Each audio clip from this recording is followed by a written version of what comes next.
I'm Bob Bell, along with Terrence Cleveland, former Vol wide receiver, who has played in the series against Duke, played against the Duke coach, as a matter of fact. It's good to have you with us. Terrence, let's take a look at Duke. They come in with only 2 wins. They've changed coaches here in the middle of the season.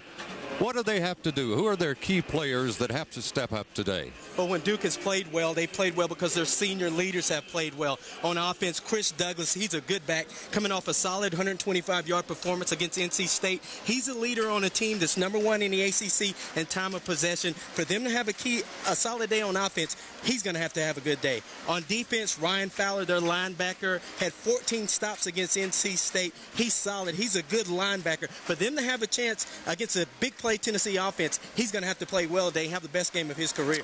A lot of Tennessee players have to step up, but in particular, who are you looking for today in the big play area? Well, who stepped up all year? Yeah. James Banks. I like to call him Big Play Banks. This is a kid that's just scratched the surface as far as his potential. He's huge. He's going to have a big day for Tennessee today. They're going to look for him. Casey Clausen, in crucial situations, likes to find James Banks and go to him. James Banks will be key for Tennessee on offense today. And another player, Mr. Versatile, Mark Jones. He just does everything. Philip Fulmer loves this kid, says he's a leader. He plays offense, defense, special teams, averages 57 plays a game. Mark Jones will be a key also for Tennessee if they're going to have a good day against Duke and come out with a victory. Well, I think Duke will show multiple defense, multiple offense today. Let's get set and go down on the field and see what's happening as the Duke Blue Devils and the Tennessee Volunteers get set to battle. Well, here's a scene that brings chill bumps to all the old grads who have come back for homecoming. And that, of course, is the forming of the tee by the Pride of the Southland Marching Band. And in a moment, a blue tick hound, there he is, will lead the way. Here comes Tennessee.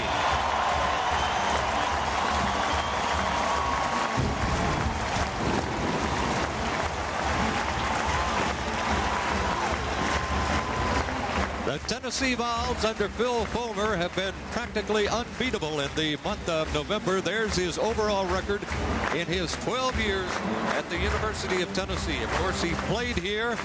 He was an offensive lineman for the Vols and has moved up to the head coaching position and has lost only 4 games in the month of November. And 2 of those 2 were teams ranked #1 in the nation at the time, Miami and Notre Dame. The other 2 losses were to Arkansas and to the University of Memphis. So the crowd has gathered in here. They can't believe this weather. November 1st and everybody in shirt sleeves, and it really feels more like a late summer game or early spring. The Duke Blue Devils come in with only 2 wins, but they're a team that is trying and trying hard. In their last ball game, they came very close, Terrence, to pulling it out. In fact, their first game under Ted Roof, their new coach, who is the interim coach, let me emphasize that, but auditioning for the top spot, they had the ball at the end of the game and had a chance. Tennessee coaches, when they turned on the Duke film, they were quite stunned. This isn't the Duke team. The Duke team that showed up against NC State was not the Duke team that had played the previous games of the year, and this is a Duke team that's going to be on fire. They're going to do everything they can do to try to get the win here at Tennessee today. Here come the Duke Blue Devils from the ACC, and their coach, Ted Roof, who played at Georgia Tech. By the way, came very close to committing to the University of Tennessee. Doug Matthews tells me the story. He was recruiting Ted. I think there was an illness in the family, and at the last moment, he decided that he needed to stay close to home. Otherwise, he might have been a ball. And it was an outstanding player at Georgia Tech, an all-conference performer, part of a Georgia Tech team that went 9-2. And as a player here at Tennessee, I played against Ted Roof, and he's a guy who brings a lot of excitement, a lot of determination, and he'll have this team fired up and ready to play. You are watching college football, Tennessee and Duke, on CSS, your source for sports in the Southeast. Well, there's the scene, Big Neyland Stadium. There was some anticipation we would have a few empty seats today, and we will have a few, but not that many. After all, it is a non-conference game, and it comes between Alabama and Miami. The series record, there you see it, the 21st meeting, and kind of a surprise to some people, it is even. Of course, course, it dates way back to the General Nealon and Wallace Wade era when they played on a regular basis. There's Casey Clausen, who, well, you can't say enough, Terrence, about his performance against Alabama in the last 2 minutes of regulation and in overtime. He played his heart out. Casey seems to play his best football when his back is against the wall. If you took his numbers in overtime, he'd probably be the best quarterback in college football, but really likes when the game's on his shoulders, likes to call himself a gunslinger and really wants to fling the ball around. But I expect Tennessee will again today try to establish the run, and if that's not there, then maybe they'll open things up to Casey Clausen and the wide receivers.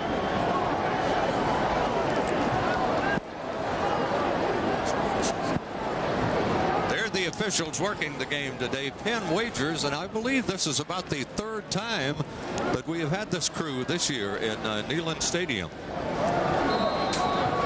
Tennessee will be receiving. Duke will be kicking off. And back deep for Tennessee's Corey Larkins. He's a guy that really helped Tennessee out in the overtime at Alabama. He had fresh legs. They put him in and came up with 2 big runs to set up a score. And he's going to get a look also at tailback. It's going to go out of bounds, and not the way Duke wants to start this football game. It'll be brought out to the 35-yard line, where Tennessee will have it in first down and 10, good field position situation. So Clausen and company huddling around on the sidelines. Their coaching staff, Randy Sanders, the offensive coordinator, will go to work right here, and we'll see what the game plan is early against the Blue Devils. And we'll watch closely to see what Duke does on defense, because we anticipate a lot of motion on defense, a lot of jumping around. Size-wise, Duke hangs in there with the SEC teams as far as offensive line, defensive line.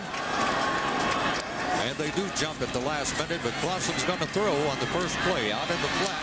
It is complete and up to about the 37-yard line. Nice play to start with Jabari Davis. Nice throw to Jabari. And Jabari gets a start today for an injured Cedric Houston. And Tennessee's going to rotate quite a bit of tailbacks today. Tennessee, here is your Subaru offensive lineup. Munoz, Herrera, Wells, Douglas, and Young up front. Clausen, Fleming, and Davis in the backfield. Wideouts Brown and Jones, and Victor McClure is the tight end. Clausen throwing on second down and got a man out there. Threw it too low. He was wide open. They go with their 3 wide set split backs. Mark Jones runs a good route, runs a defender off, and Casey just throws a bad ball.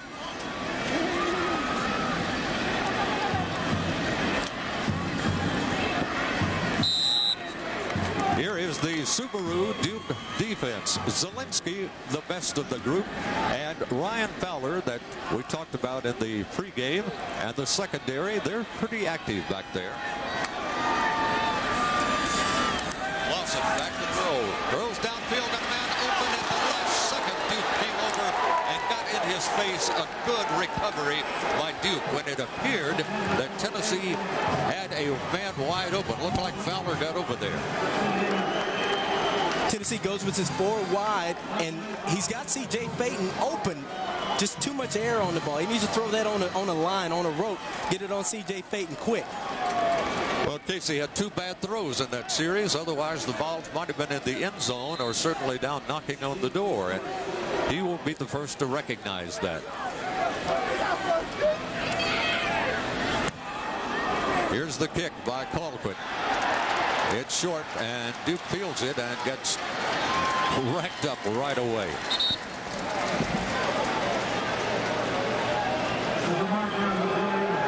It's going to be a marker down on the field. Looks like holding. All right, Duke will go on offense right now. It's first down and 10. We had a flag that was dropped back here around where the punt got off, and the referee will tell us what the situation is. Duke had some serious penetration on the punt, and the Tennessee up back, all he could do to stop him from blocking the punt was holding.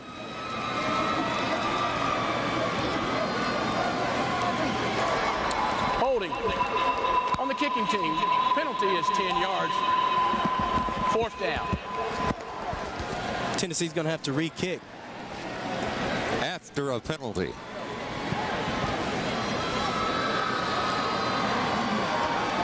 And if you look at the first offensive drive for Tennessee, and then you look at the first play of special teams, this game has not started out the way Philip Fulmer would have liked for this game to start out. So now Colquitt will stand back on about the 13-yard line.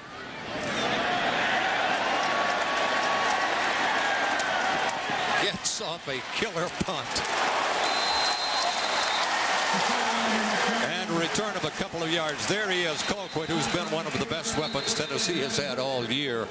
Just absolutely sensational. 52 yards on the punt and only 7 on the return. The #1 punter in the SEC, and when he kicks the ball, it looks like when I played, we had this thing called the jugs machine, and it was 2 tires that you put the ball in and just shot it as far as you wanted to shoot it. And Dustin Colquitt has just been a huge weapon for Tennessee this year, and Philip Fulmer has done nothing but sing that kid's praises. All right, the Duke Blue Devils will come to the line of scrimmage now.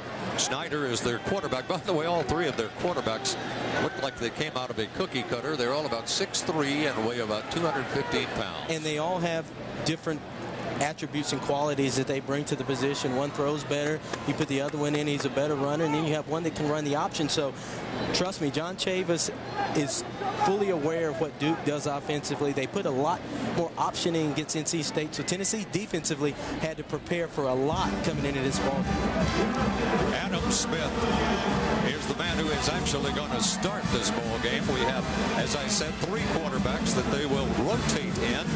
And so we are going to see apparently all 3 of them today. There's the defensive coordinator, the man who will be in charge of trying to stop what these quarterbacks do. Adam Smith, by the way, is a little taller than the other 2. He's around 6'5". They come out with a 4-receiver set and put a man in motion at the top of your screen. Smith goes in the shotgun and gets some pressure, but gets it away nicely. Little drag pattern that comes out around the 35-yard line to Chris Douglas. Here's your Subaru Duke Blue Devil offense. We have Stroney, Lewis, Bayer, Wilson, and Mitchell up front. And you have Adam Smith starting at quarterback. Alex Wade, 255-pounder at fullback. Chris Douglas, a good running tailback. And then Love and Landrum are the receivers, with Rowland the tight end. Standard backfield this time. 3 receivers set to the right. They slide a man out on the wing, and they go right up the gut with it and get good yardage across the 40 to the 41-yard line before Constantine Richmond and company bring him down. Now let's take a look at the Tennessee Subaru defense. Paris Harrelson gets a start today, along with Mapu, Dickerson, and Richmond. The linebackers are Simon, Peace, and Burnett. And the backfield is Greer, Campbell, Wilson, and Jason Allen. Campbell is a freshman starting for the injured Rashad Baker. Smith hands off to his tailback, and he drags a couple of balls with him up to about just a little bit shy of the 45-yard line. Gonna pick up of about 4. We're in the first quarter. We have no score here at Neyland Stadium. The shadows have fallen now from the press box covering the entire playing surface. Good portion of the crowd on the far side, still in the very, very warm sunshine for a November 1st. Unbelievable. And Chris Douglas is off to a fast start. He has over 5,000 all-purpose yards, ranks him #1 career-wise in the ACC, and he's off to a very fast start, running the ball and catching the ball in the backfield. Duke with a 4-receiver set, 3 of them at the bottom of your screen. Stands up, throws in the flat. Tennessee backed off of him, gave him a big cushion, and it's complete for sizable yardage down into Tennessee territory to the 46-yard line. Reggie Love, the wide receiver, gain of 10 yards on the play, as a matter of fact. Reggie Love matched up against Jabari Greer, just does a good job of driving him off the ball in order to pick up the first down. He's a big wide receiver. Jabari's going to have his hands full with him today. Greer was backpedaling right from the start on that one. There's Reggie Love. Very strong guy. In the shotgun goes Smith. He's moving with the football. They run the reverse. Tennessee's, I think, on top of it pretty good. Ball's all over this one. Paris Paris Harrelson was the man who hit Landrum on the reverse. So we see right away what we were talking about. They're going to pull out all the stops. Pull out all stops. They give the ball to Chris Douglas, who finds Landrum coming on the reverse, and Paris Harrelson does a good job of keeping contained and turning it back inside. I like Paris Harrelson. I like the motor on this kid. I have an opportunity to talk to him during the week, and you could just see the fire in this kid, and he's going to be a great player before his career ends at the University of Tennessee. All right, Tennessee now defensively trying to dig in, and Duke trying to bounce outside. Tennessee strung it out nicely and would not be denied. Jabril Wilson came up and made the stop of Chris Douglas. Jabril has had a good season. He has, I wouldn't call it spectacular, but solid.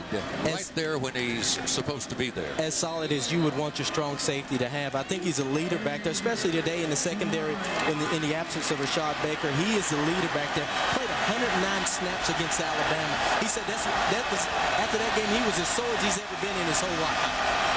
All right, here comes a 3rd down and 9. Big down for the Tennessee defense. Big down for the Duke. Smith got time, throws, incomplete, may have been hit at the line. Tipped by Mondre Dickerson. There's the big guy, number 90, Mondre. You had the blocked field goal, which was awfully big in the Alabama game. In the Alabama game, had a really solid performance. This kid has all the potential in the world. You see him push the pocket there. They're double teaming him. He's still driving the offensive lineman back into the quarterback. McDonald is in to punt, and he is the only guy on the team from Tennessee, and he is from right down the road in Oak Ridge. Went in as preseason All-SEC punter, gets off a good kick that goes out of bounds. In fact, a great kick goes out of bounds at about the 7-yard line, where Tennessee will be putting it into play. Coach Fulmer talking with his men on the sidelines. That covered 38 yards, but most important, it was perfect placement. We'll take a break. You're watching Tennessee and Duke on CSS, your source for sports in the Southeast. It's what's inside that makes the difference. Between just handling the road, attacking, and scorching the pavement. Between just moving and riding curves like you're on rails. Between just going and tearing the wind in half. The 227 horsepower, turbocharged, all-wheel drive Subaru WRX. Subaru, driven by what's inside.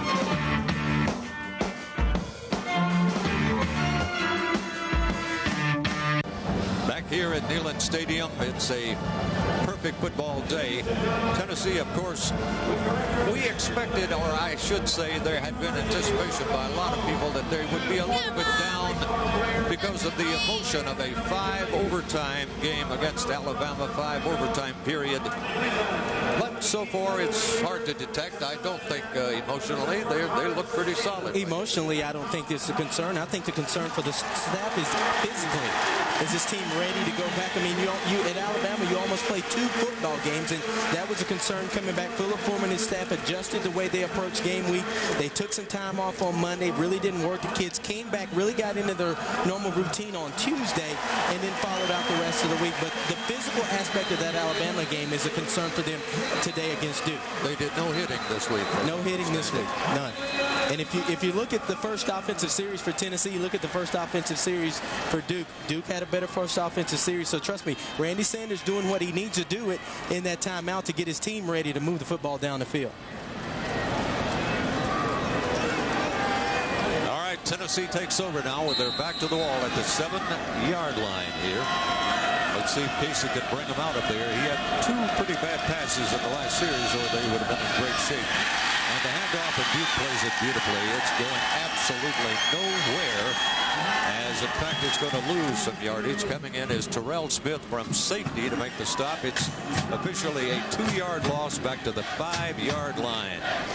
Terrell Smith is a solid player. He's the leading tackler on the Duke defensive football team. I don't know if that's a good thing or not to have your safety as your leading tackler. Duke really likes to get their safeties involved in their run stop. Tennessee's going to have to do some play-action pass, take some shots down the field, get those safeties to back up. Jabari Davis, a big guy who needs to get up a little bit of a head of steam, and he got up nothing on that one, and so he was dropped.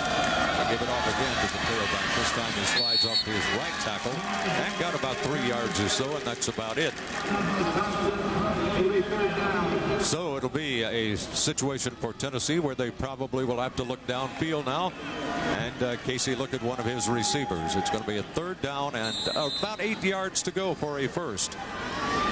The difficult thing for Randy Sanders when you talk to him this year has been the fact that on 1st and 2nd down, we really don't do a whole bunch. You put yourself in a bad situation for 3rd down, and you become predictable because you have to throw the football. They've had poor performance on 1st and 2nd down throughout this football season. All right, Clausen back to throw. Throws long and caught it. Beautiful catch. A beautiful throw. Right on the money to Derek Tinsley.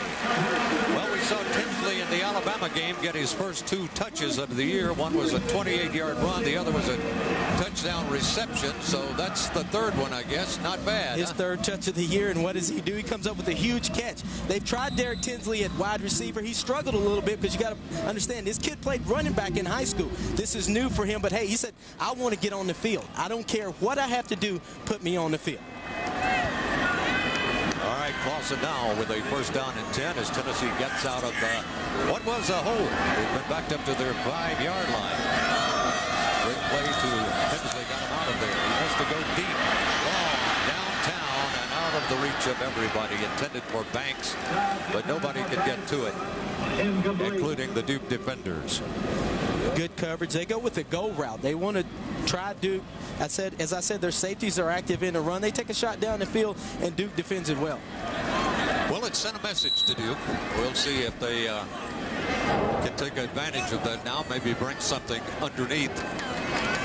2nd down and 10. 3 receiver set for Tennessee. Fullback is Fleming. They give it off to the tailback, and Davis gets across the 30 to the 32-yard line. They need to go to the about, well, he got 5 yards on it, as a matter of fact, so that's the situation. Pretty good kick-out block right there. And good hard running by Jabari Davis. Jabari Davis is a no-nonsense kind of running back. Not going to give you a lot of shake and bake. He'll only give you a lot of good north and south. Clausen will go into the shotgun here, looking at a 3rd and 5.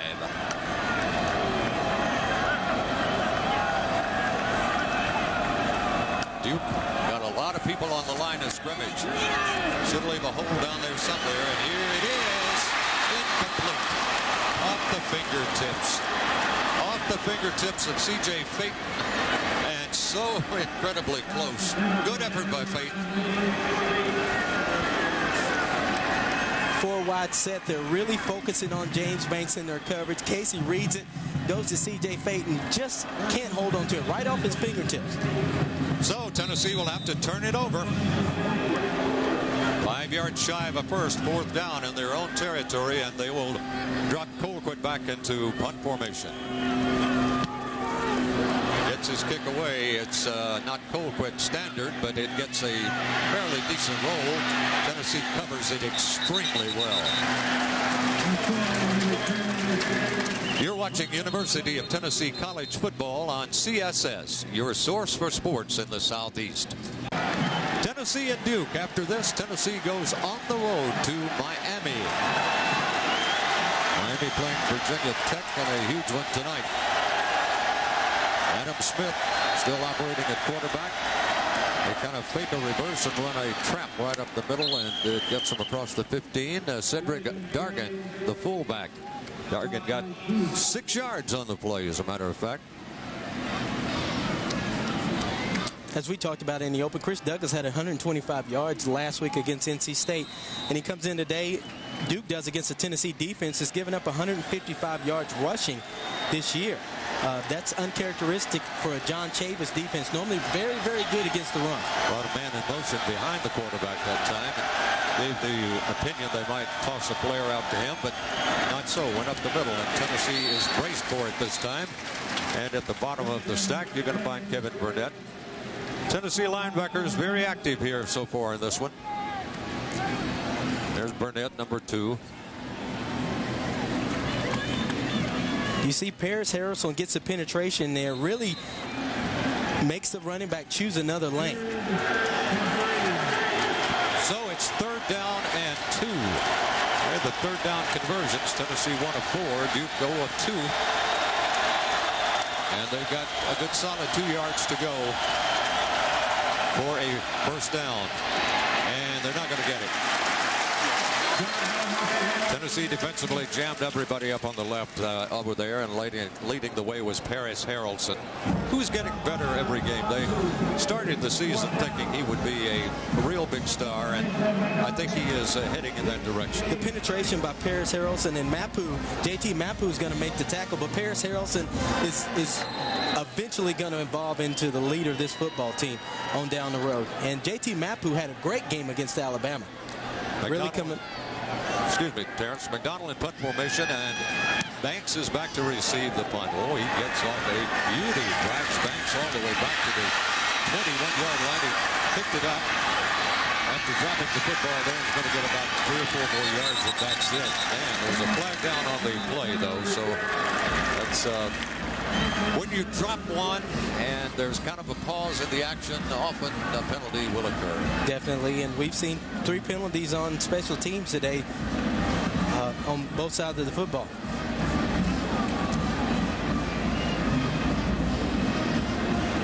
Well, we have to say so far Tennessee's offense is not in sync.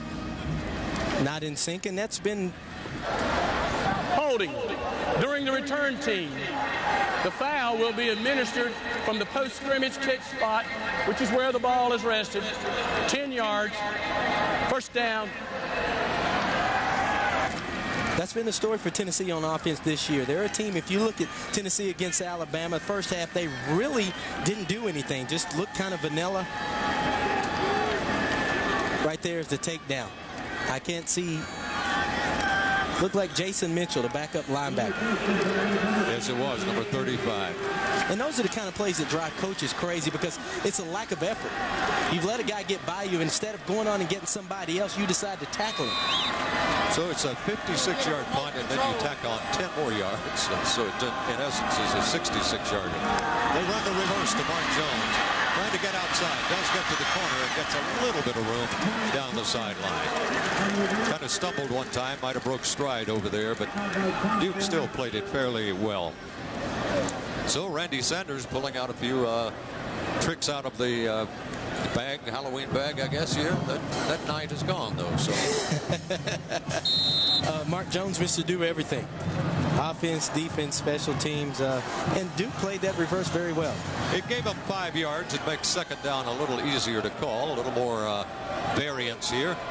They decide to go to the ground and try to slide outside, and that was a bad decision. Gerald Riggs makes one of his rare appearances and hasn't played in quite some time. Fans have been clamoring for him to be into the lineup, and he got no blocking and could go nowhere on this one. Took another look.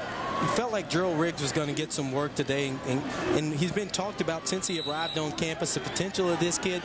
This year, he just hasn't found a way into the Tennessee offense, but today, they're expecting to use him a whole bunch. Kenneth Stanford, the cornerback, is the man who sliced in, submarined in, and made the stop. Lawson perhaps checking off or maybe just repositioning players. And sometimes that's a bait situation when they do that. Well, he's got a world of time. Now he throws, and it is complete. Out here to the 31-yard line to Jason Swain. Jason Swain right there, number 1. And good protection by the Tennessee offensive line. Casey Clausen has all day to try to find an open wide receiver. Good protection. Able to find Jason Swain over on the sideline, and the freshman picks up a big first down. Moves the chains, so Tennessee now first and 10 with the ball just across the 31-yard line. There's Swain, true freshman out of Alabama. And that's going going to end the quarter? Well, there is no score. Heavily favored Tennessee not able to get into the end zone, but neither has Duke here in the first quarter of play on a sun-baked day in East Tennessee, where you're watching the University of Tennessee on CSS, your source for sports in the Southeast. All right, we start the second quarter of play. The Duke Blue Devils, winners of only 2 games this year, one against Rice, one against Western Carolina. They've stayed in most of their games. Florida State took them apart, putting 52 points on them. Wake Forest did a number on them also. Here's Clausen with a world of time to throw. Got his man there. Down to the 28-yard line. Bombs away to Tony Brown. And this is a Tennessee offense that we've seen when Tennessee really starts to come alive. It's because of their ability to throw the football. And this is when Casey Clausen comes to life. Tony Brown's going to work the middle of the field. Play action, drag the safety up and throw in behind him. One-on-one, Tony Brown does a good job of beating the defender. Huge play for Tennessee. Well, it covered 40 yards as you take yet another look at this big play by Clausen to Brown. Everybody jumps. Question is, did Tennessee flinch first, or did Duke get in the neutral zone and make contact? Let's wait for the official here. Kind of believe that Duke jumped offside. Now, that's confusing. The referee came in and said second down. So they waved off the flag. Yeah, just no play, I guess, is what he's saying. Second down and 12. Early seconds of the second quarter, scoreless here in Knoxville. The Blue Devils and the Vols. Clausen with a 4-receiver set this time. Throws it in the flat, incomplete. Actually, the Duke guy hit him just as the ball got there. Duke cornerback came up and made contact. Crowd might mumble a little bit about pass defense, but I think it was pretty good pass defense right there. What a dangerous throw. Defender doesn't back up. He reads it all the way. He's got James Banks man-to-man. He's not going anywhere and almost comes up with a huge pick. That's Kenneth Stanford, who's been in on about 3 pretty big plays right now for Duke at cornerback. 3 receivers set left, 1 to the right, and third down and 12. You got to go downfield here. Clausen in the pocket with time, throws, but way short of a first down. I said you have to go down field, but they apparently didn't hear us on that one. Jason Swain caught it out in the flat, but it was well covered by Duke and had no chance to even get close to a first down. Good protection, and Clausen is going to find Swain. He had Derek Tinsley coming open late down the middle of the field. Duke playing cover 2, and the middle of the field is going to be open. Derek Tinsley came open late. Brendan Dewan having a good game. Had a pretty good season thus far, so it'll be a field goal attempt from the 35, making it a 45-yard effort by Will Hoyt. Henderson holds. Will Hoyt sends it on the way, and it is good. There's a flag. Will Hoyt may have been roughed up. We'll see. Could be the 5-yard variety, could be the 15-yard variety. If it is running into, it's one. If it's roughing, it's the other. I didn't see. I was trying Tennessee's to walking off, so. Holding. Only decline. Points are good. I'm sorry. It was running into the kicker. Running into the kicker here. That penalty was declined. Points good. Wasn't a 10-yard penalty then, Mr. Referee. It was a 5-yard penalty, so Tennessee will not take the points off the board. Here it is again. Just takes his legs out from under him a little bit. Doesn't interfere with the kick.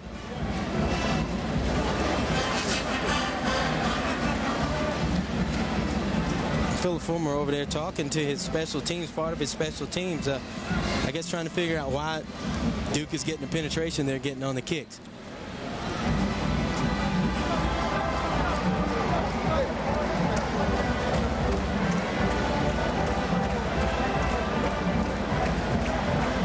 Tennessee and Duke. Vols finally break on the scoreboard 3-0. Favored by over 3 touchdowns in this ball game, but starting rather slow today. Tennessee bands take an inside look at the volunteer football team, from injury updates to game day preparations, with the Philip Fulmer Show on Monday at 7 o'clock Eastern on CSS, your source for sports in the Southeast. Good to have you with us today on a perfect football Saturday here in the eastern part of Tennessee. Will Hoyt will be kicking off now to the Duke Blue Devils, and Duke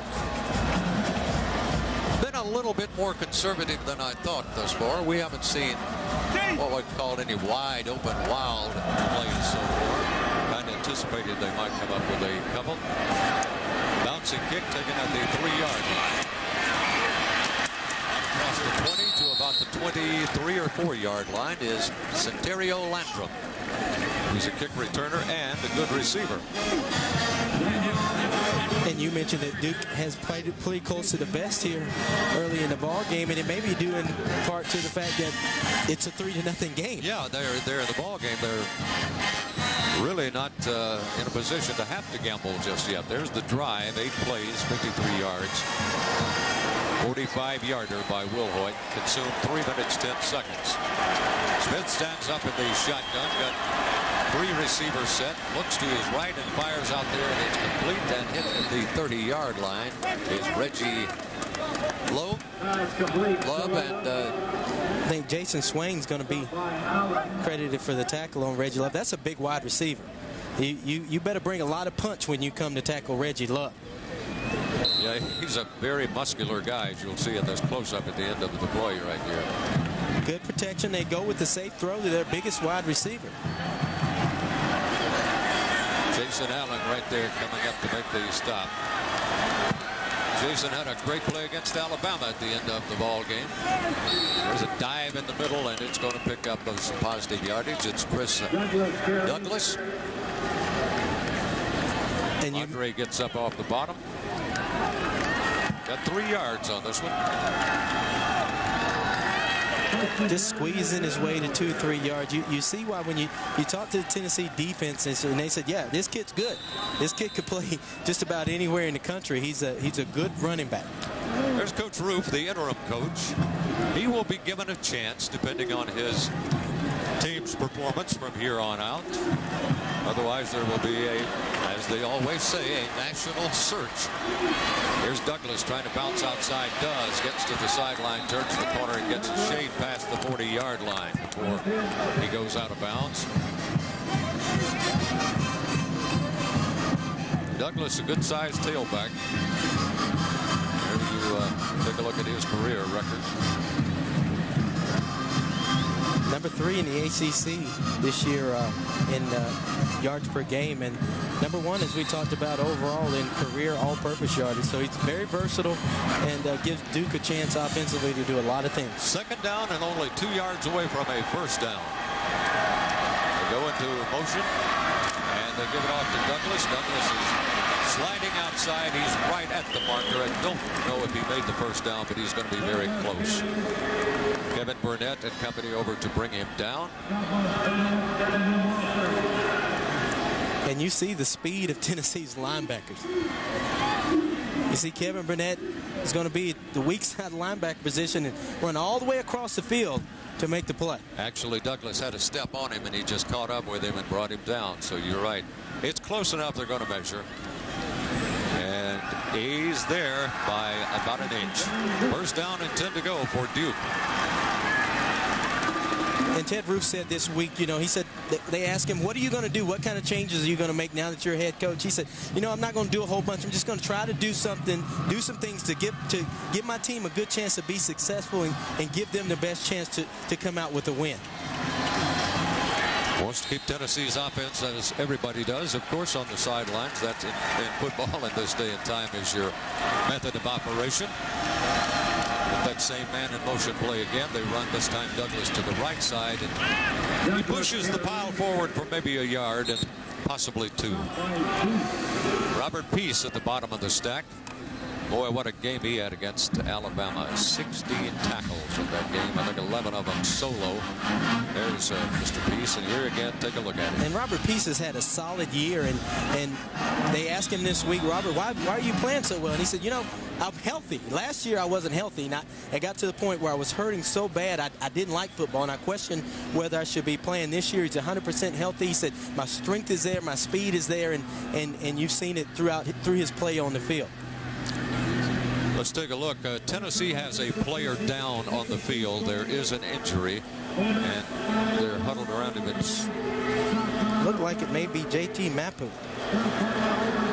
It is Mapu, number 99, and that would be a terrible blow to Tennessee because, to be honest with you, he was the most consistent player on defense in the Alabama game and has been probably for the past couple of ball games. And on top of that, Bob, you bring up a good point. That's an injury to a position on the team where they're very thin. They are really thin at defensive tackle. So you're hoping this is not something. You can see a brace right there already on his leg. Maybe just got a stinger on his elbow or something like that. You're hoping he'll be able to return. They seem to be working on his arm, elbow. JT Mapu from Hawaii. Of course, you know the story on him. His brother involved in a terrible traffic accident and has been in a coma for a long time. He's finally coming out of that and showing some progress, but Mapu has had to work through that mental thing in addition to his football. Let's take a look at it. I think you'll find him probably on the bottom of the pile here. Right in the middle there.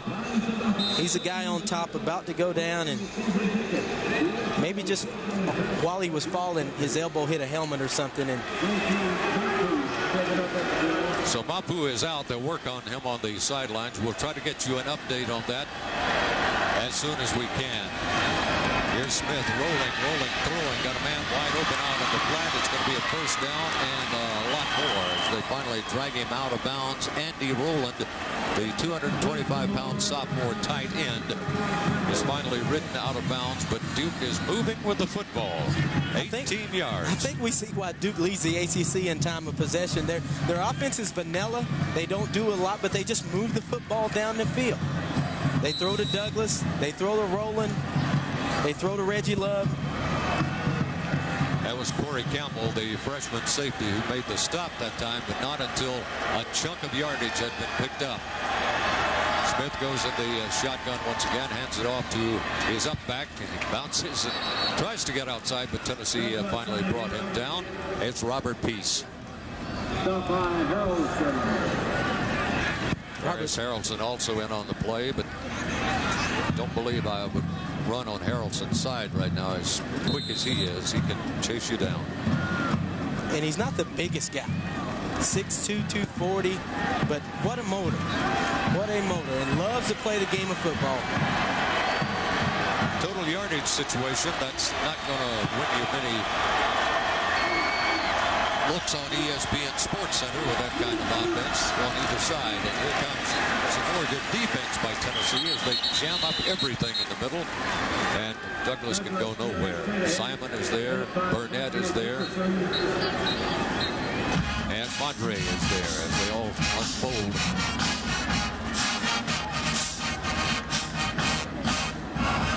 Johnny Chavis, the defensive coordinator. That's Dan Brooks, baseball cap backwards there, the defensive line coach. A good team effort. You see Kevin Simon and Jabari Greer turning it inside. Mondre Dickerson, Paris Harrelson. Here comes a big down for both of them. It's 3rd and 9. And then the shotgun goes Smith. Gets some pressure, but he gets his pass away. It's incomplete. Almost intercepted. Jason Allen made a great play on the ball. Let's take another look at it. Trying to go to Reggie Love, and this play takes a long time to develop, and Jason Allen almost comes up with a huge pick. He caught it, but could not, and his foot was right on the line. Right on the line. So it's that close. He came within 2 inches of having called intercepted in the field of play. And having his 3rd interception of the year. He and Corey Campbell are tied. 54-yard effort is up there, and it is good. My goodness.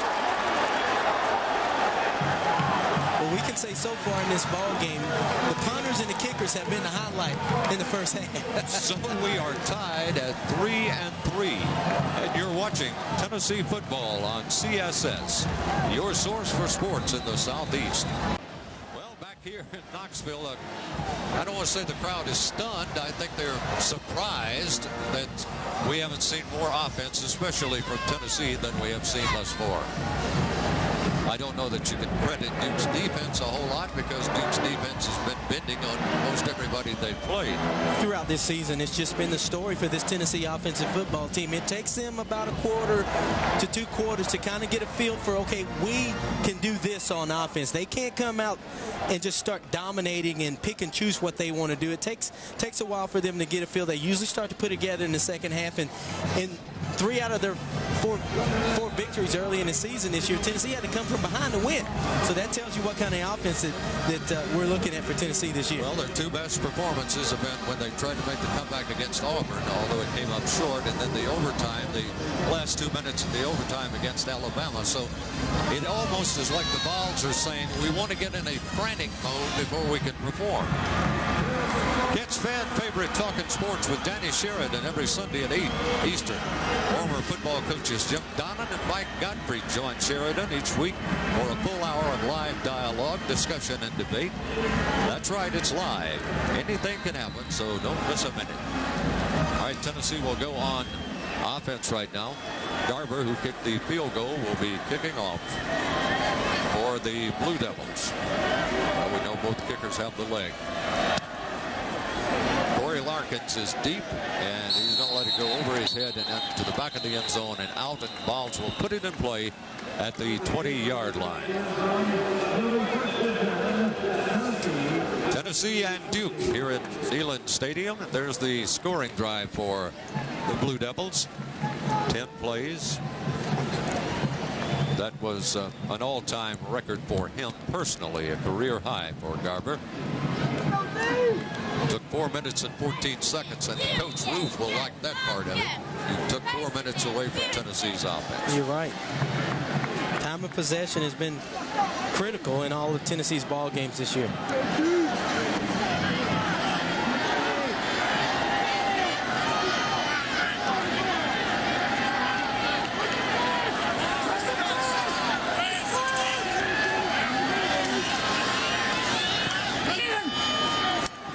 Out here complete to the 30-yard line. Clausen hits C.J. Payton. Covers 10 yards. And it is enough for a first down. C.J. Payton must be the flavor of the day for Casey Clausen. James Banks was a big guy in the game against Alabama, and Mark Jones had a big day against Auburn, and today seems to be C.J. Payton's day. Hannon had a great second half against Auburn, and he's practically disappeared since that time. But the thing you see there is you see the potential of this wide receiver crew. Last 2 years, wide receivers were a big disappointment for the football team. This year, I think, is one of the strong points on their offense.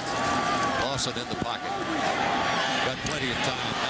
Throws, but ill-advised. The safety coming up very strong that time. It was Alex Green, strong safety, and almost got a pick right there. Good protection. Casey again working the middle of the field, kind of looking all the way for Tony Brown.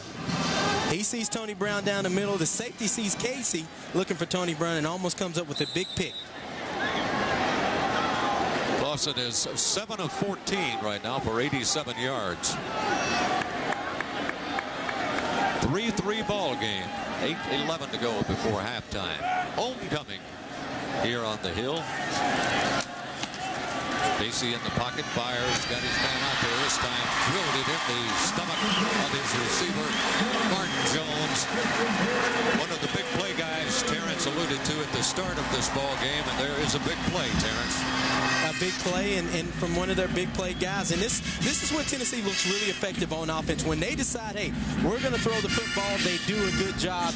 Let their wide receivers get out, make plays, play football. Don't think a lot, just play football. 17 yards on the carry into first down. Casey seems to be checking off. Hands it to his tailback. Nice hold for Jabari. He's still on his feet. Jabari Davis roars across the 40 down to about the 37-yard line. 15 yards for the A-Train. Tennessee's philosophy has always been you run to set up the pass. With this Tennessee offense, it may be in reverse. You pass to set up the run. They come up with two big passing plays. They go back with the draw to Jabari Davis, and he picks up huge chunks of yards. We promoted him from the J-Train to the A-Train. That's an A run on that one. Fleming is in front of him at fullback. Got two receivers set left, one to the right. Lawson going to fire out the right flat, complete. Banks, who spun down after a short gain. 4 yards, as a matter of fact. Once again, coming up is the cornerback, Kenneth Stanford, who has just had a ton of plays. Stanford is a very solid player. He's man-to-man on James Banks. Just a 5-yard hook route. Stanford comes up and makes a good one-on-one play. If he doesn't make that play, James Banks is in the end zone. 3 receivers set again. Fleming is set in front of the tailback and leads him into the hole. Jabari Davis, and Davis gets a good block and then breaks one on his own and goes all the way down to the 20-yard line. The initial block was good, and then he ran over a Blue Devil, and finally Alex Green, the safety, had to drag him down. Again, there's the draw play. Troy Fleming leading up the middle, and good running by Jabari Davis. Keeps his legs moving, churning. A-Train just pops out and going to keep his legs moving. Alex Brown brings him off his feet. Excuse me, Alex Green. Jabari getting the start today. Cedric Houston banged up in the Alabama game and will not play today. Rashad Baker missing in action on the defense, and there are a few other balls that are kind of bruised today but are trying to play through it. Here's the deep ball in the corner to Banks, and too much on it. Drove him out of bounds, incomplete. Kenneth Stanford was running with him from the cornerback spot, but Banks didn't have a chance on that one. They're trying to run. They've got one-on-one coverage over there, and they're trying to work on Stanford with Banks on a corner route. But Stanford reads it well. You see here Banks working him inside, and Stanford reads it. He jumps the route. Casey reads that and tries to throw it up over top. Good coverage by Duke. James Banks needs to work on in toward the hashes when you're running that corner route. Give your quarterback some room and some room for error. Second down and 10. Tennessee 3, Duke 3. Ball's trying to get on the scoreboard with this drive. Make something happen. And it's Davis down to the 20-yard line before he is hit by Matt Zielinski, the defensive tackle. Matt Zielinski and the safety Terrell Smith. Just old-fashioned Phil Fulmer-style football. Lead fullback and bring your big tailback, and Duke does a good job of defending it. Zielinski's a pretty big guy, weighs 290. All right, Tennessee now is looking at a 3rd and 9. You don't convert here, you have to call Will Hoyt in from the sidelines once again. Casey going to operate out of the gun. Motioning for his receivers to move. He's got nowhere to go but out of bounds. And so it will be field goal time once again. So the offense, which had a couple of big plays, bogs down, and you bring in the field goal kicker.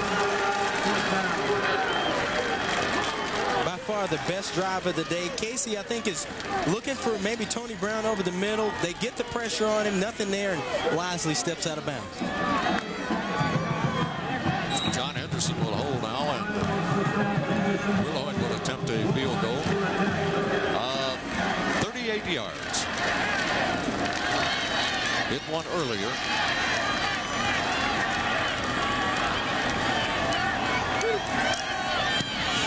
Looks clean.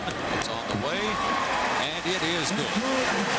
So Tennessee, with their second field goal, takes a 6-3 lead over Duke in the 2003 homecoming game here on the Hill.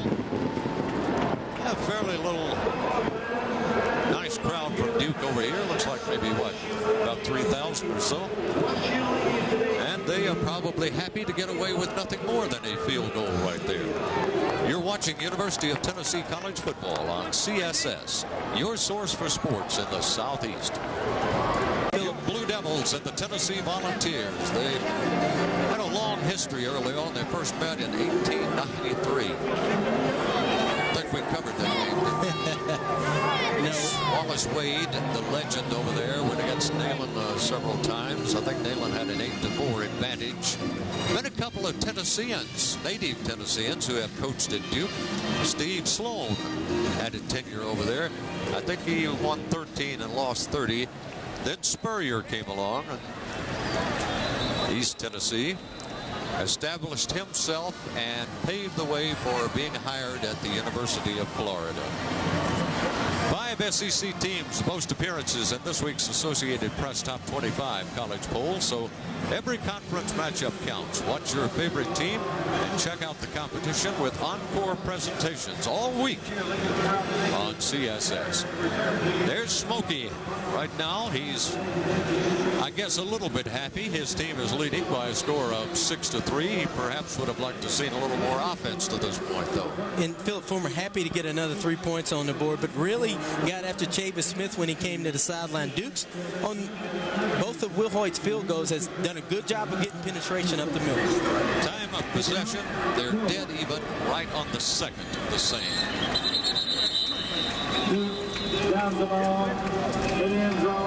So it'll be brought out after going into the end zone, and Duke will put it in play. Dapolito, I think, is coming in at quarterback now. Chris Dapolito, who's 6'3", 215-pound junior.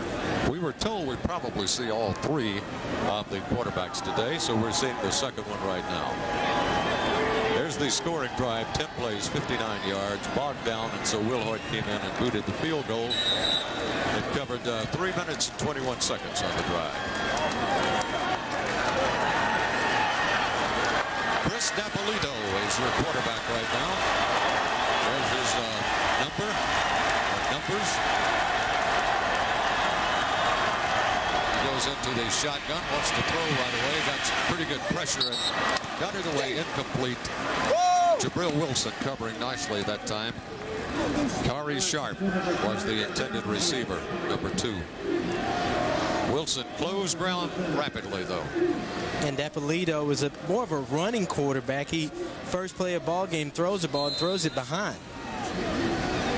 Kari Sharp. Well, there's a shot of everybody on the field. Gives you an idea of exactly what the coaches like to look at. That's the type of pattern they like to see everybody in coverage when they view the film or the tape of the game. They try the middle this time, and it's going to be about a 4-yard gain.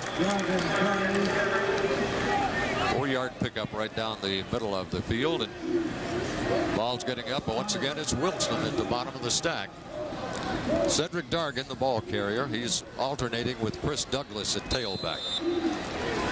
A little razzle-dazzle. They bring the wide receiver in motion like they're going to run a reverse and give it up the middle to Dargan, but still up to this point pretty vanilla on offense. Official attendance today, 104,772. 104,000 plus for homecoming. A delay in the middle. Tennessee plays it pretty well. Not near enough for a first down. Pickup is going to be like 3 yards on this one. And if you question that call on 3rd down. Yeah, that is from Duke. We expected maybe a little more razzle and dazzle on that one, but Coach Roof played it pretty close. Your head coach is a former defensive player. There's not a whole lot of razzle dazzle when it comes to defensive guys. All they know is attack. Let's go straight ahead. They talk wide open, but when they send the plays in, they don't quite translate the same way, do they? No. Here's McDonald from Oak Ridge getting his kick away. Banks is looking at it and is going to catch it with a man right in his face, and he picked up about 5 yards after the catch. Give him an A for guts on that one. He's fearless. There's a flag down apparently, though, so we'll have to wait and see. We've had a flag on practically every kick. You're watching University of Tennessee football on CSS, your source for sports in the Southeast. There's a good view of the 104,000 plus here today. They all came in short sleeves, most of them today, enjoying absolutely splendid After weather. the play, personal foul on the receiving team, 15-yard penalty. First down. Whoa. The punt covered 48 yards, and then tack on the personal foul penalty against Tennessee. And that gets Philip Fulmer's headset off. Didn't catch the infraction there, but the referee did. So Tennessee starts deep in their own territory. All at the 15-yard line. Clausen now 9 of 17 for 109 yards on the day. Casey stands up, fires out in the flat. It's complete. And some pretty good running room up across the 30. Right at the 30-yard line is Mark Jones. Got 15 on it, so Mark once again comes up in the clutch. Thought his play against Georgia on the he took a interception away from a Bulldog was one of the best plays I've seen in college football in a long time. I would agree. And Mark Jones is the most aggressive wide receiver. And Philip Fulmer says he's the best at doing something when he catches the football. It's the best he's had that he's seen. His play in the Alabama game where he would not be denied got it down to the 1-yard line. Here's Clausen coming out of the pocket, firing a little too high and a little behind the receiver, C.J. Faton. Going for Faton and again throws behind him, and Faton gets a hand on it, but Tennessee lucky that Duke doesn't pick this ball off.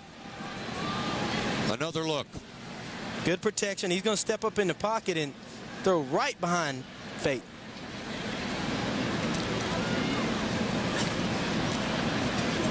Second down and 10 now. Holding on the offense. 10-yard penalty. Holding call. Down remains first. Tennessee not getting many breaks as far as the penalties are concerned here today, but I assume they're making those mistakes because I don't see a whole lot of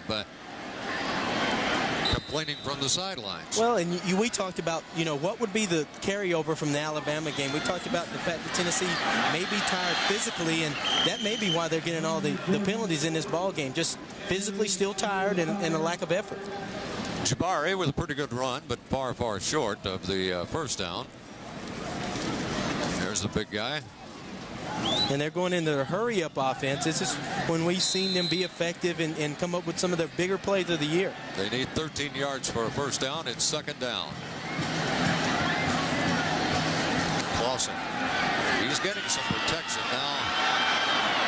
Takes off because nobody was open downfield. He still had some time to throw, but just apparently it was a coverage situation. He couldn't find anybody open and winds up picking up 2 yards.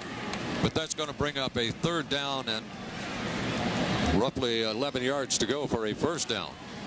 Nowhere to go with the football, and Casey trying to buy time, trying to get someone. His receivers are running in the opposite direction that he's running in.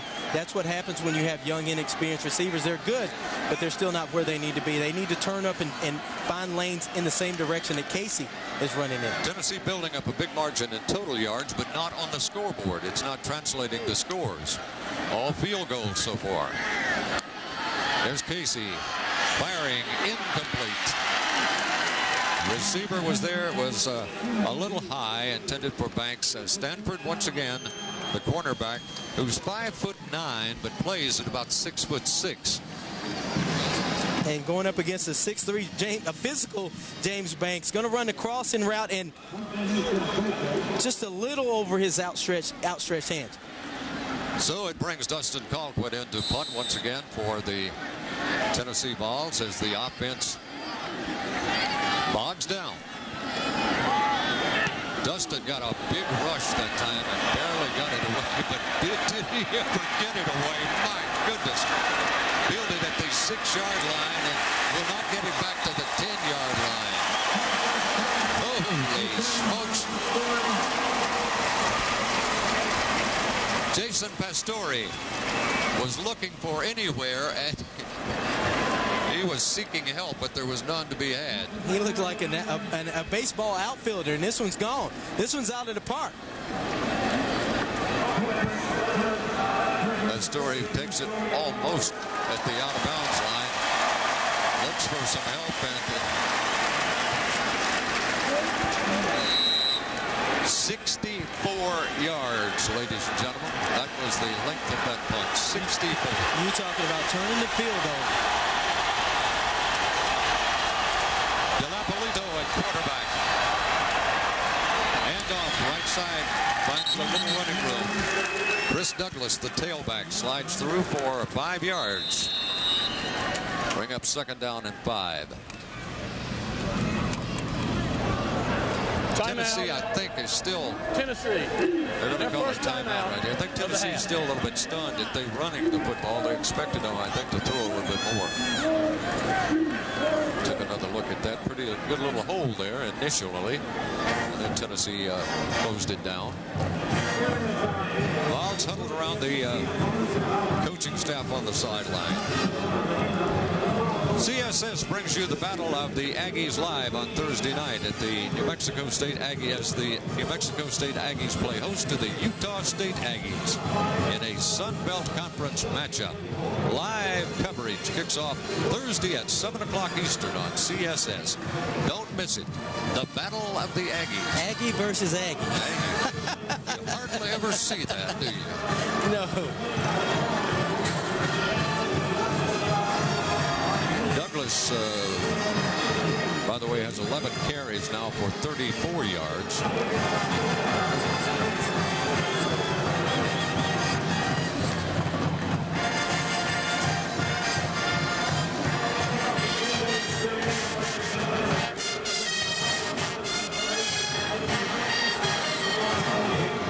Tennessee's first scoring drive. You start to see the potential of this offense. Working the ball downfield. Casey Clausen going to find Tony Brown there, and that's when this offense seems to be clicking. When they're throwing the football, Casey Clausen calls himself a gunslinger, spreading the football around. James Wilhoit comes up with the first points of the game for Tennessee.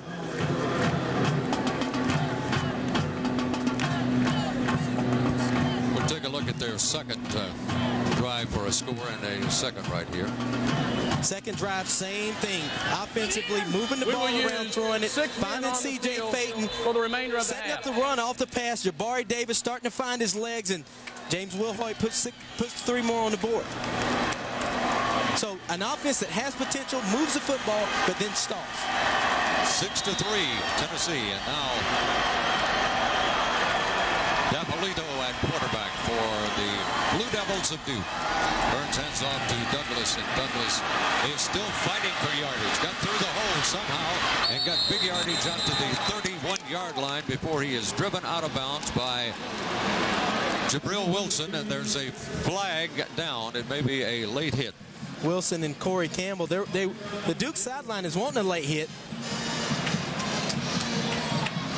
and they're going to get it. It happened about 6 feet from the head coach. And Tennessee seems to have this play stopped in the backfield, but Chris Douglas, being the good back that he is, keeps his legs moving, able to bounce it out and come up the first down. You see, good penetration by Tennessee defensively. He keeps his legs moving.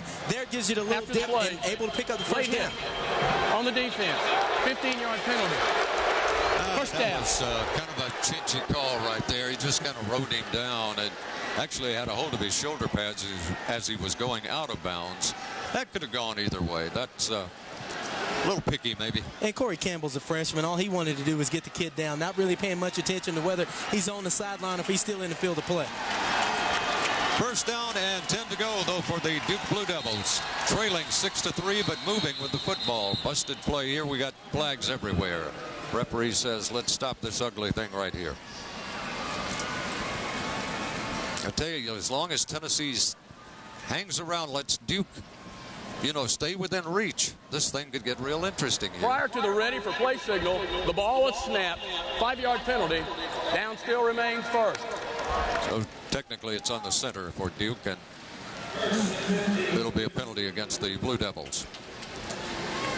You bring up a good point, but this year Tennessee has been a better second-half team. And they're starting to find the rhythm throwing the football. First down and 15 to go now for Duke. Duke still playing rather conservative football, I would say. Got a 2-receiver set this time. And they put one of them in motion. And they hand straight off to the tailback, Douglas, and he rips for about 3. Harrelson at the bottom of the stack this time for the Tennessee Vols. Paris Harrelson playing a pretty good football game. There he is. You know, with Tennessee, if Paris Harrelson is going to be wherever the football is, does a good job of stalemating his man and still getting in on the play. Officially gained 2 yards, so we're looking at a 2nd and 13.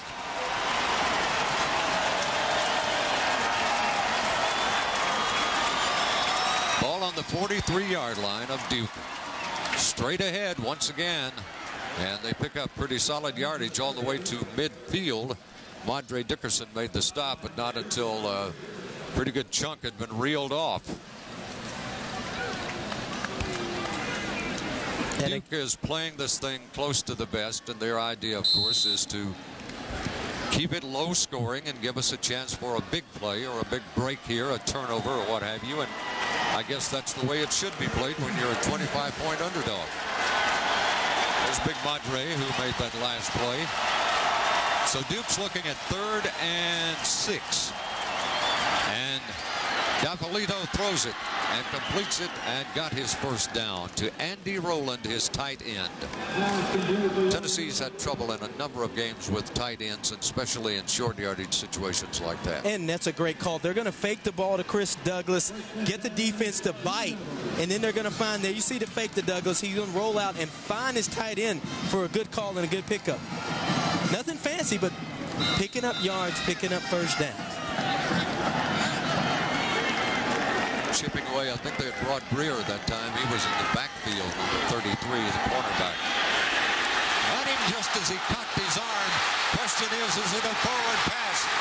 I don't think so. Down the sidelines. Let's see if it's a touchdown or not as Wilson goes in, but we'll have to wait and see. Constantine Richmond made the play hit. Is ruled an incomplete pass. The passer's arm was going forward. The ball was released. By rule, incomplete pass. Richmond made the hit. Wilson picked it up, but we'll have a replay on it. And the crowd, certainly 100,000 of them, did not like it. Maybe 4,000 might have. Constantine Richmond comes up with his 4th sack of the year. Just beats the tackle around the outside. And, ooh, I think he grabbed the quarterback's arm and forced it forward. He did. There's Jabril Wilson picking up the ball then and taking it all the way for what for a second appeared to be a touchdown, but they're ruling it a forward pass. Man. Let's take one more look at this play and this see. Is a Southeastern Conference crew. Duke, their first timeout of the half. One more time. Take a look. You be the judge. Constantine Richmond going to beat Drew Stroney. He just grabbed him by the wrist. He literally took him by the wrist. He grabbed his wrist, and the ball comes out. I'm not sure that's not a fumble.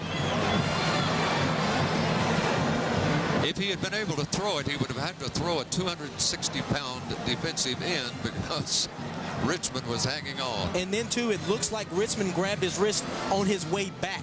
His motion was back on his throw, not coming forward. There's Constantine. Constantine says, well, I still get the sack. Gabriel doesn't get the touchdown, but I get the sack. Get the inside news from the people who know, as former SEC quarterbacks talk college football every Thursday at 10 Eastern on Quarterback Club. Go inside the huddle on CSS, your source for sports in the Southeast. Well, here comes Duke out. We'll see if there's a makeup call now. You hear the crowd with their displeasure. We'll take one more look at it right here. And you'll see why the crowd is booing. Got the wrist right there. Still holding the wrist. I'm not sure he's throwing that football. Well, the official called it that way, and that's the way it stands. It's a 2nd down and 10. Here's the pass complete. And it's going to be close to a first down to the tight end, Andy Rowland. It's going to pick up right at 10 yards. That's on the spot here. If you're Duke, you have time for one more play. 12 seconds to go. And you've got one timeout left.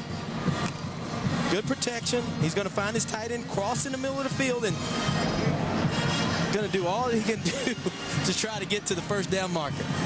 Yeah, they can get off one more play. And We'll see if they try to go for the end zone or if they try to just get it into a good field goal situation. It is a first down, of course. Timeout. Duke. Their second timeout of the half. The clock, but then they called a timeout just to make sure they've got it all together right here. And if you have an explosive offense, 12 seconds and one timeout maybe gives you 2 plays. But with Duke, I just don't see them being able to do that offensively. I think one more play, call a timeout, and try to kick the field goal. You're watching University of Tennessee football on CSS, your source for sports in the Southeast. All right, the situation is 12 seconds remaining before intermission. Tennessee leading 6-3. Duke with the football. First down and 10, but the clock is the important factor right here. The ball is at the 32-yard line. It would be a monumental field goal attempt here, but you've got time for one play to get it into better position, or you got time to go to the end zone and try to get it all right here.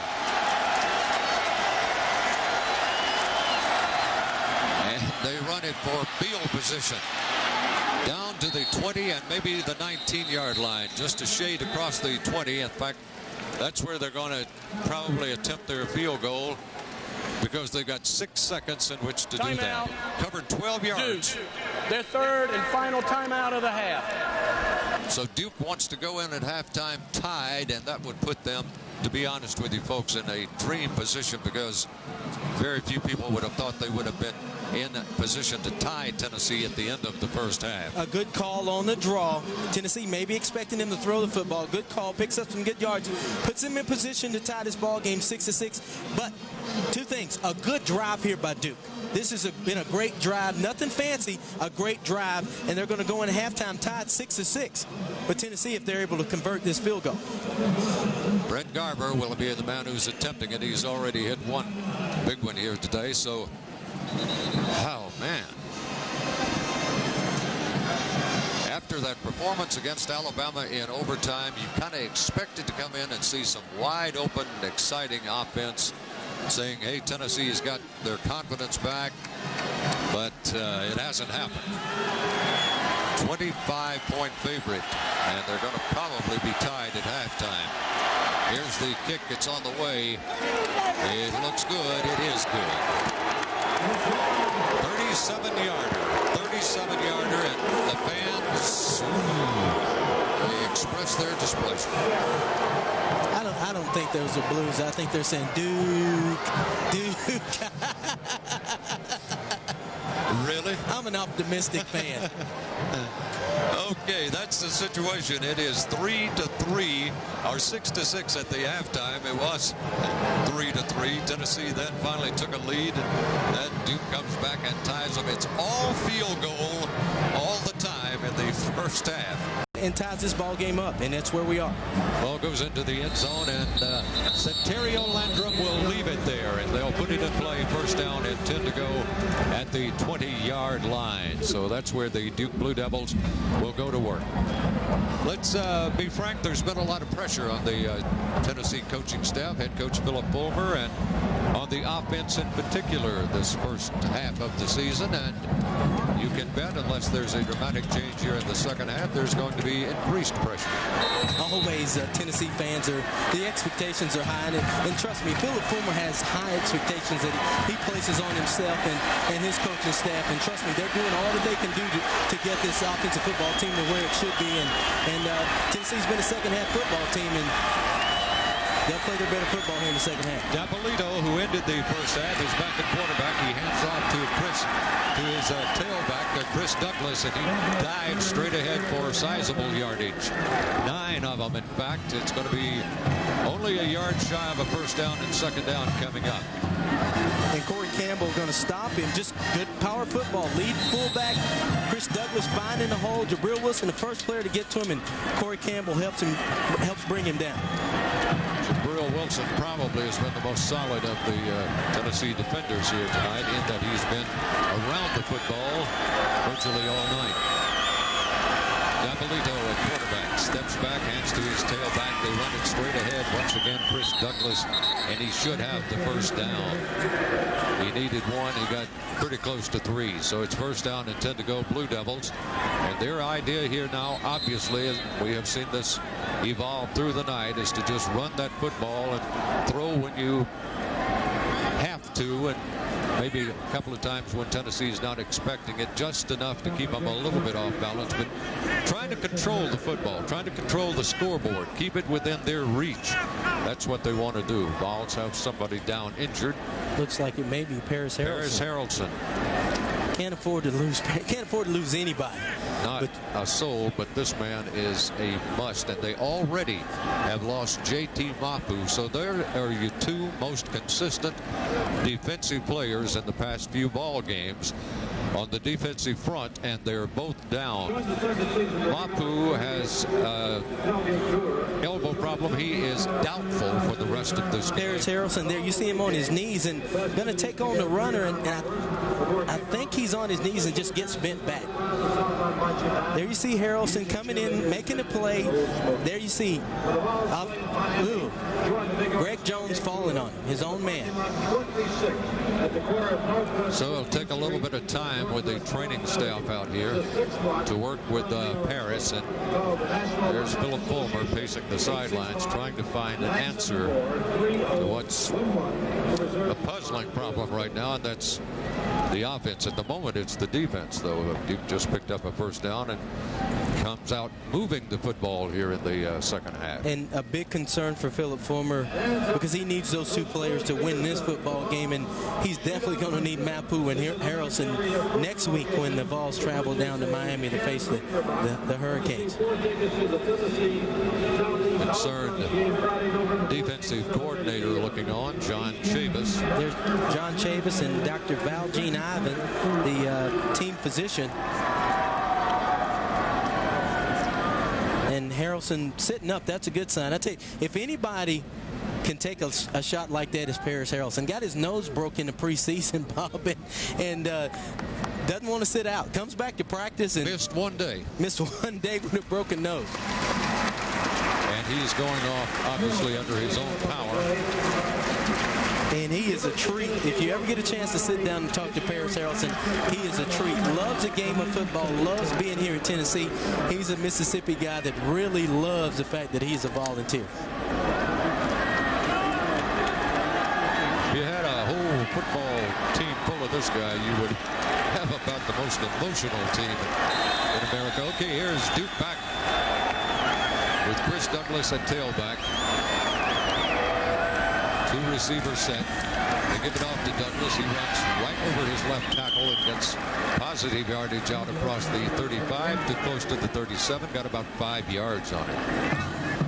The Duke offenses seem to find a spark with Chris Dappolito as their quarterback, and you wonder if it's because John Chavis is really concerned about Duke's ability to run the option. They like to run the option with Dappolito as their quarterback, and they seem to be picking up chunks of yards running the football.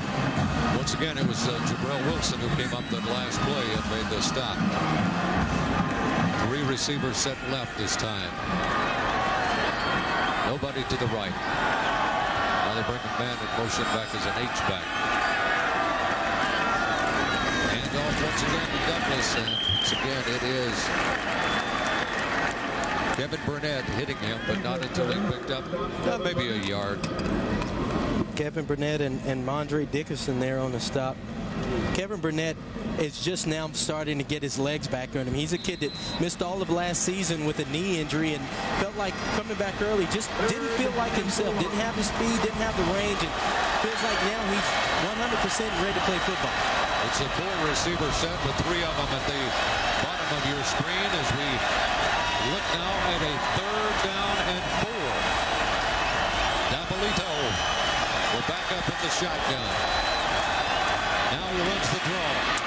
And he got hit, but I think he got the first down. Kevin Simon drove him down, but it appears he has passed the marker. It is a 1st down and 10 to go, so Duke continues to grind it out. And a big pickup by Duke, and a good job of Dappolito on the quarterback draw. Tennessee's bringing everybody. They bring Peace, they bring Burnett, and he runs right by them. They don't recognize it early enough. He runs right by them, and Kevin Simon is there to make the stop, but not before he picks up the big first down. First down and 10 to go for Duke. Still in their own territory, but marching with the ball. Amelito goes under center. Goes left. And run, can't find much there. Tennessee closed that one down. Kevin Burnett with just a little too much speed. And coaches that know a lot about the option know that to be able to run the option successfully, your quarterback has to take the ball and turn straight down the line. Amelito takes this whirl out, and he's as deep as a tailback, and that allows Tennessee, you see the whirl out there, he needs to be straight down the line. That allows one defender to play both guys. Nowhere for him to go. Actually, he wound up losing about a yard, so it's 2nd down and 11. But the one thing that play does is that keeps Tennessee honest on defense. They're not going to be able to do a lot of tricky stuff. He's rolling right. He's got a lot of pressure. He fires incomplete, way over the head of his intended receiver, and defended pretty well by Tennessee anyway. Kari Sharp was the intended receiver, and Tennessee had Brandon Johnson closing on him. Constantine Richmond's breathing down on him, and there you also see Carlton Neal putting pressure on him. He gets rid of the football. Not a good throw. Neal came in for the injured Harris Harrelson at end. Neal started the season actually as the starter. But they rotate those defensive linemen, give them as much of a breather as they can through the course of the game. They're just not that deep right now.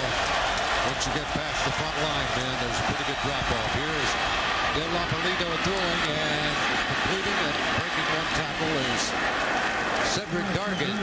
It's right at midfield. Stop is made by Jason Allen. And Tennessee's done something unusual. They've taken Jabari Greer and moved him inside. You see Jabari Greer working on the tight end, and they placed Antoine Stewart and Jason Allen at the corner. So it's not enough for a first, and Duke will have to turn it over, but they killed a lot of clock with that drive. Kept Tennessee's offense off the field. Now they're going to shift. And shift again. Out of a punt.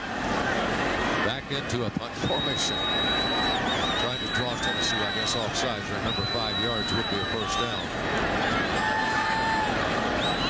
4th and 4, they finally will kick it to McDonald. Good job by the Tennessee defense. Yeah, they just finally will take the penalty and delay of game, but they still were trying to pull Tennessee offsides, and Tennessee wouldn't buy. And you talked about in prior to the snap, delay of game on the offense, 5-yard penalty. Down remains 4. We talked about in the first half of how vanilla Duke was, and they didn't do a whole bunch. Here in the second half, it looks like Ted Roof has gone into his book of tricks and going to bring it all out here in the second half in a 6-6 ball game. Doesn't have a whole lot to lose. So McDonald from Oak Ridge, Tennessee will stand at the 31-yard line. James Banks will drop back into receiving position. Gets his kick away. Banks will let it bounce. Had an idea. Going to be down. Looks like at about the 1-yard line. There is a flag, though, way back down here. We finally spot this one. It's back around the 38-yard line.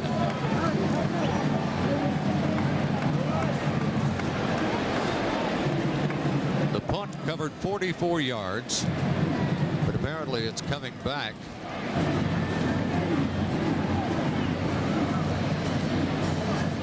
And we'll get the referee and his decision. Holding on the kicking team. Penalty is 10 yards. Ooh. Now remains 4. Tough break for Duke. Tough break for Duke and a big break for Tennessee. And Tennessee's going to switch their return guy. Now they have Mark Jones back deep. James Banks was back deep on that last kick. I think James Banks playing around back there scared Philip Fulmer a little bit. He's going to go with the safer Mark Jones. Yeah, Banks had the I think I'll catch it, I think I won't, and finally let it go, and it would have been without the penalty, dead on the 1-yard line. So Jones will get the call this time. McDonald now is standing at his 21-yard line.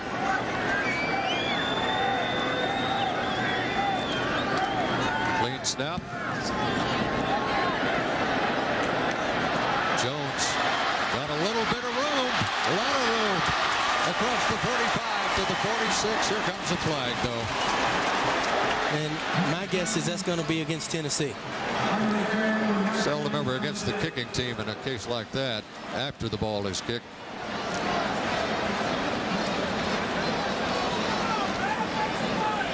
Ben Wagers will tell us what.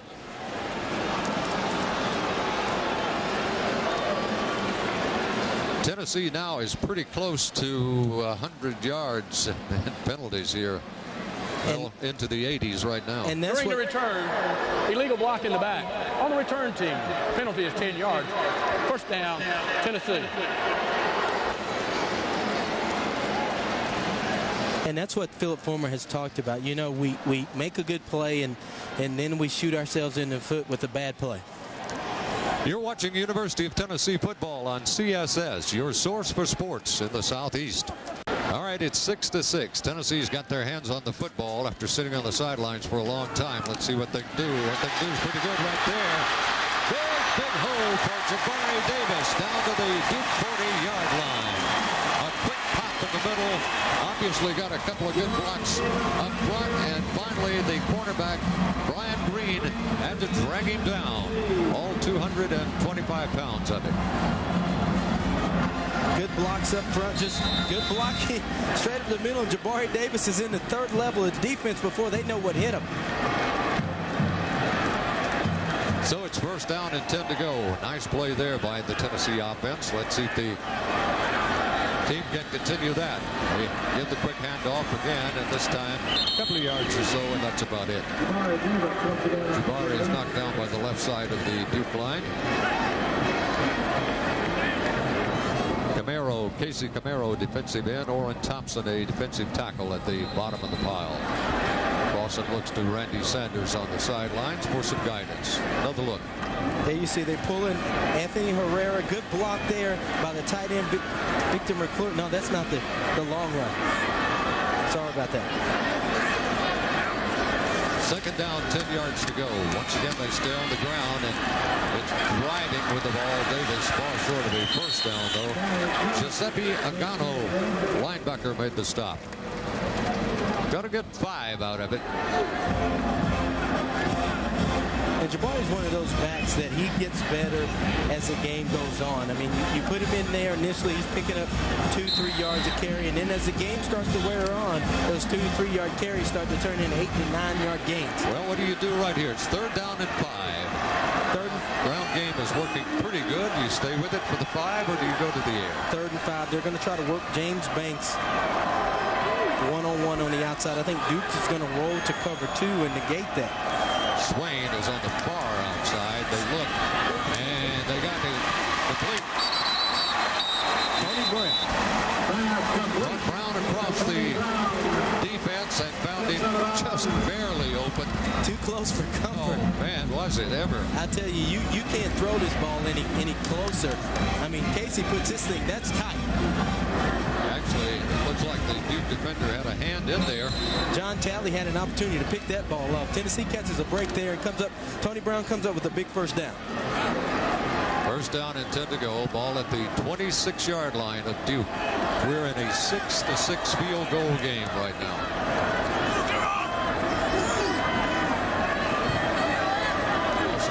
Says something to his tailback, stands up, fires out the flat, got it, Banks inside the 15, still driving down to about the 11-yard line.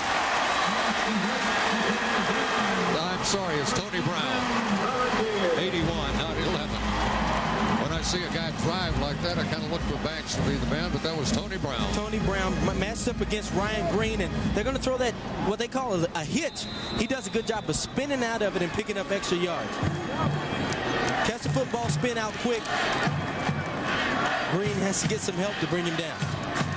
Pretty good leg strength there by Tony. First down and 10 to go. They can't make a first down just inside the 2-yard line. The give is to Jabari. Jabari's much there. Right, his right tackle, right guard. Orrin Thompson and Kenneth Stanford Thompson, a defensive tackle, and Stanford, a cornerback, who's been in on a ton of plays tonight, came up to make the stop. 8 minutes, 32 seconds remaining in this quarter. Tennessee 6, Duke 6. Vols came in favored by about 25 points. And the offense has had their moments tonight. Looked good on a play here or there, but have not been able to string it together. Not been able to cross the goal line. Duke player shaken up, and that was Orrin Thompson, who was in on that last play, as a matter of fact. 6'7", 295-pounder. But seems to be okay, as you can tell, jogging off. There's Fleming and Clausen and Davis all huddled around Randy Sanders, and they have the play, and here it comes. Whatever it is, it needs to pick up at least 10 for a first down. About 12 for a touchdown. My guess is going to be a handoff up the middle to Jabari Davis. Tennessee has Duke spread out a little bit. Casey looks like he may be checking. He's got one-on-one with James Banks. And he drops it. Wide open. You called it. You called it. He had one-on-one with him, and he was there. The pass was there. What can you say? Anytime there's man coverage one-on-one, Casey's going to go to James Banks. James reads it perfectly, runs the slant, just can't come up with the football. Oh, you can't get that back. He knows it. Good read, good adjustment. Has his hands turned wrong. That's a young wide receiver. You turn your hands the other way. Your palms out to face the football. So now they look at 3rd and 10. Boy, this is a big play. They need this one. Incomplete. Right through the hands of Troy Fleming.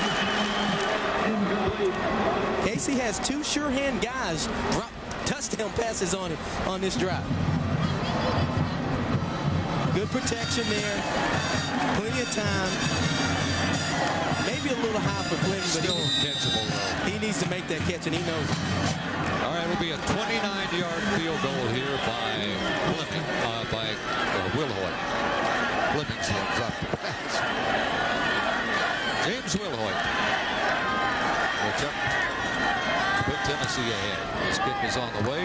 It is good, and the Vols go up by a score of 9-6 on only polite applause from the crowd, because they wanted 6. They wanted a touchdown, but so did the Tennessee sideline. You're watching University of Tennessee College football on CSS, your source for sports in the Southeast.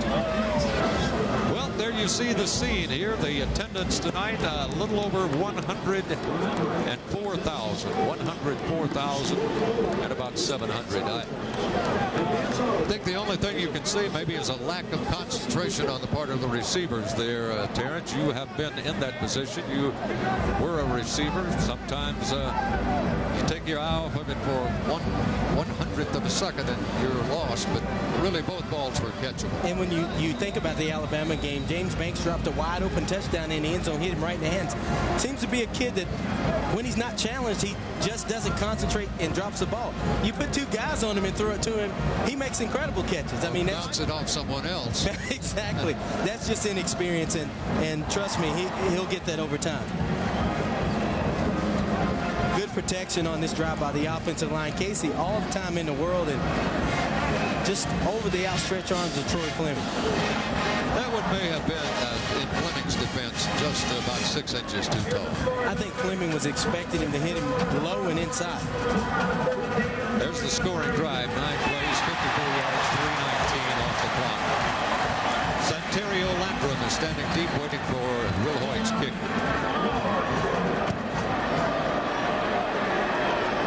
Tennessee 9, Duke 6. Nothing but field goals at Neyland Stadium tonight. Wilhoit gets all of it. And Duke will not bring it out of there. That's Ronnie Elliott, who was back with Landrum in the receiving position and decided wisely not to bring it out of the checkerboard. Up to this point, unless something changes, Wilhoit's going to be our player of the game. That's right. He came to play today. He has kicked well, and so has Colquitt, as we expected. And the defense has played well enough to get some accolades, although they've had a couple of injuries that are bothersome here. Paris Harrelson and J.T. Mapu. Dapolito is still in at quarterback. Spreads his field this time, 2 receivers on each side.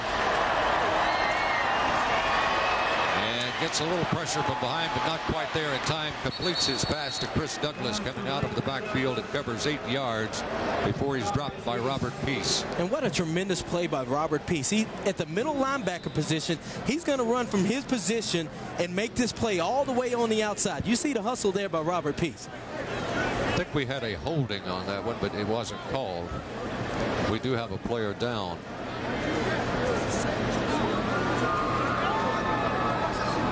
Duke player experiencing some leg problems there. So there's an official timeout. Tennessee will be going on the road after this game to Miami in the old Orange Bowl. I don't think they've been to the Orange Bowl since 1968, to the old Orange Bowl stadium they played in the Pro Players. It's Adam Smith, and he is getting up right now and gingerly going to walk off. And he is their 3rd string quarterback, or listed 3rd on the depth chart. Good to see him get up, walk off on under his own control. He's played 2 of his 3 quarterbacks tonight. Dapolito and Adam Smith. Smith started. We talked about having some diehard fans. I tell you, that guy gets the vote. He may be the 25 millionth fan. Dapolito at quarterback. Gives off to his tailback. And it is Douglas running hard, getting across the 35 to the 36-yard line. Kevin Burnett made the stop, but not until he picked up 7 yards. Just good zone blocking there. You see Chris Douglas able to find the seam and pick up some good yardage. Sean Williams last week had 100 yards against Tennessee, and I'm not sure this kid Douglas isn't close to 100 already today. Burnett and Simons teamed on that one. He is close to 100 as a matter of fact. And he tries to, this time they bend him back. Nowhere to go. Jabril Wilson came up and made the stop. Made the initial hit. Jabril Wilson, Kevin Simon, Robert Peace. The best run stoppers on Tennessee's defense there to tell Chris Douglas no.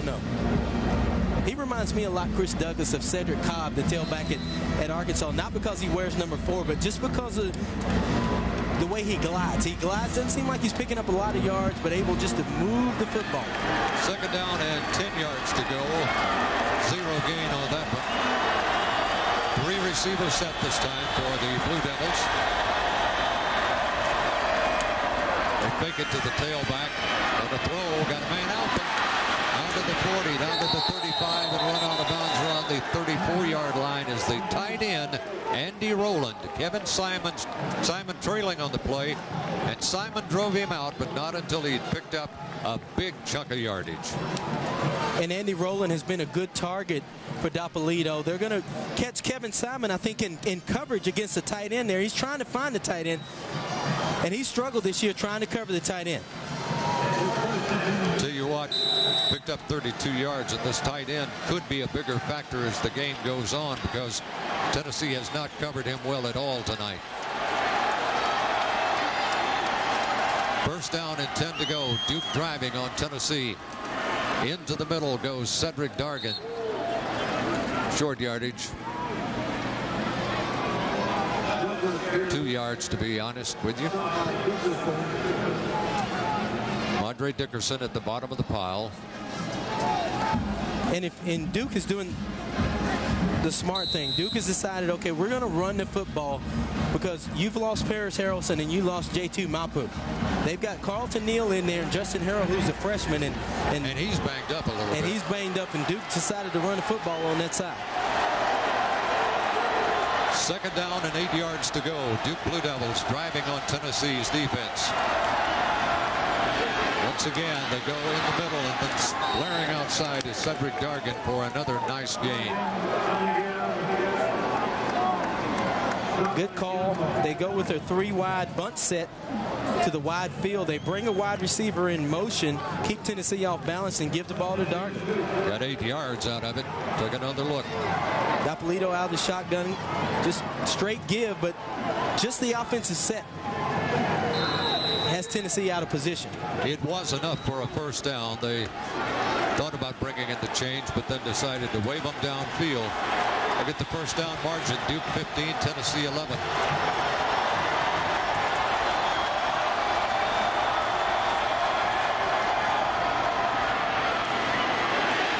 Keeper this time, trying to roll out there on the side, trying to find something on the corner. Was sharp, and it just wasn't there. Kevin Simon would have no part of that. Paris Harrelson, guess who's back? You need a play on defense, you go get Paris Harrelson off the sideline. I thought he was out of the ball game. He's going to play this well. Nowhere for the player to go. You can see why they were hurting when he was out. Paris says, I'm not going to wait around. I'm going to go make the play.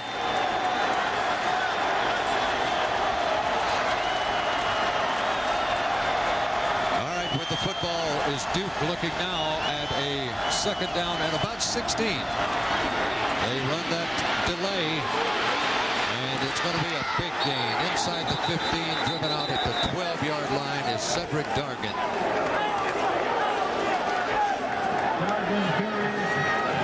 Big play by Paris Harrelson on the option. Brings up 2nd and 16, and a big play by Duke. Dargan just a draw. They do a good job of allowing him to get to the corner. Good blocking downfield by Reggie Love, the wide receivers. Allows him to pick up the 1st down. Watch the blocking downfield by the wide receiver locked up with the cornerback. It's going to allow him to pick up an extra 3, 4, 5 yards. Didn't get off the block. So now it is a 1st and 10 for Duke. Driving and trying to take the lead. Sweeping right. Inside the 5. Down to about the 3-yard line goes Centerio Landrum. Bob, all of a sudden, this vanilla offense has really come to life. They have picked up a few new wrinkles right here, as you'll see. They're running somebody through the feet of the tailback every time, whether they're giving it to him or not. They've done that all night. This time they give it to him, and he's able to get to the corner and picking up some big yardage for Duke. They bring him in motion right by the quarterback time after time, and that time they handed it to him. Give in the middle, and maybe a yard this time by Cedric Dargan. 2nd down and 1. Well, you take a look at Duke. Florida State scored 56 on them. Northwestern put up 28 on them. Maryland 33 points. Wake Forest scored 42. North Carolina State 28. Vols have been unable to cross the goal line. There's Duke pulling way ahead in rushing yards. 147 to 77. And knocking on the door. Tailback hit in his tracks. Chris Douglas could go nowhere. Constantine Richmond, Robert Peace, and Gabriel Wilson. Tennessee bend but don't break defense. They held Alabama on the goal line. They had a big defensive stand on the goal line at Alabama, and this is going to be a defense that's tough to run against when you get down here on the goal line. Watch Robert Peace fill the hole. You see there Paris Harrelson, Gabriel Wilson, everybody else. Yeah, Paris had a big hand in that, too. So it's now a 2nd down and 3. They give once again right in the middle. Nothing much. Chris Douglas diving, and Robert Peace once again. Also, Jason Allen coming up to help out, among others. There's a flag on the play, and there's a Tennessee player down in the end zone. I think it's Gabriel Wilson. take him out right now, and you got a real dent in the Tennessee defense, because he's been the most active player, I think, on the field tonight, to be honest with you. He's been in on more plays, I believe, than any other defender. Apparently, he's going to stay in there. He's tough. I guess Johnny Chavis is saying, please don't come out. Offensive player on the offensive team was neither on the line of scrimmage nor in the backfield. By rule, this is illegal formation. Penalty is 5 yards. Down remains second. Neither on the line of scrimmage nor in the backfield. That's it. The twilight zone. If you can't, where can you be if you're not on the line of scrimmage? All right, now it is a second down, and with the penalty, about 8 yards to go.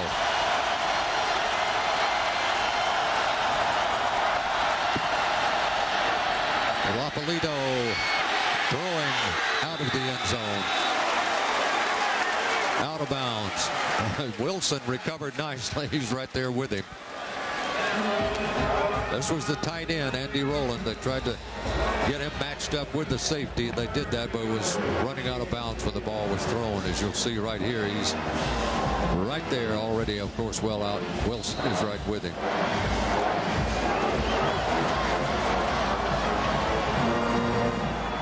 So here comes a big down here. If they don't make it, I'm sure we'll see yet another field goal attempt, but it's 3rd down and 8.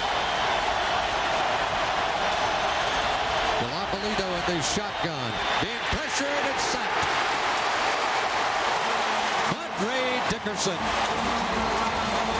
Flag down, though. Hang on. I think the flag is going to be against Duke. Lapolito is holding that right leg. Illegal procedure against Duke.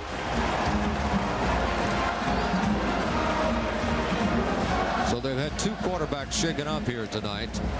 Adam Smith, the other, but Lapolito is going to limp off. Don't know if he's got his foot stepped on or just what. But illegal formation on the offense. The wide offensive player was neither on the line of scrimmage nor in the backfield. By rule, illegal formation. That penalty is declined. 4th down. In the twilight zone. Yep, twice in a row in the twilight zone. Good stand by the Tennessee defense. Excellent. Duke put together a good drive, and they bowled their backs and kept them out of the end zone.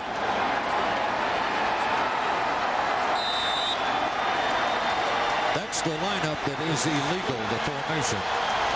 So we'll now have from the 25-yard line, a 35-yard field goal attempt. It is no good by Matt Brooks. No good. So Tennessee dodges a bullet. Terrence right there. You're watching University of Tennessee football on CSS, your source for sports in the Southeast. Let's see if that gives the offense a little inspiration right now. Volunteers 9-6, and now that the defense has made a stand, Tennessee's offense will take over, and I'm sure the Vol faithful hoping some kind of spark from that will carry over to the offense. Tennessee has had some good plays tonight, a couple of good runs, a few good passes, but they haven't been able to string it all together. Not consistently. Not get into the end zone. Pitch back to Jabari Davis. Tries to turn the corner, jumps over a man, dives for, looks like a first down. 10-yard run. Nice running by Jabari. Good effort by Jabari Davis. Randy Sanders comes back with the sweep. Florida State was very effective running the sweep against Duke. Lead block there by Troy Fleming and Jabari Davis. Hey, you've got to train airborne. Alex Green, the safety, is the man who finally brought him down, but kind of brought himself down with the jump there. 84 yards. First down and 10 to go. Casey on first down, wants to throw. Nobody there, going to go down. Flag is down in the Tennessee backfield.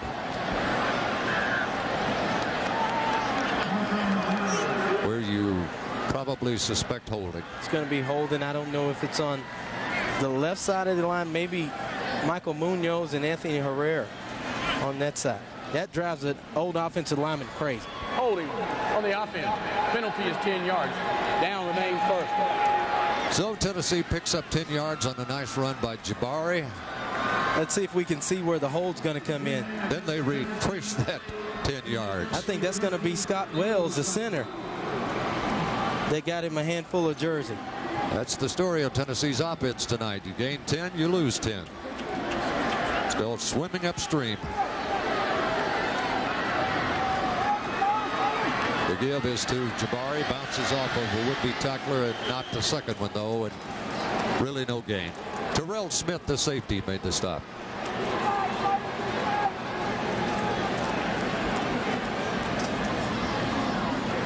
Duke going all out to stop the run. You're going to have to see Randy Sanders go to his passing game and challenge Duke down the field throwing the football with his vertical passing game. Tennessee leading 9-6, a very uncomfortable lead. Duke got down and threatened. Tennessee had to come up with a good goal line stand with the help of a penalty to stop that.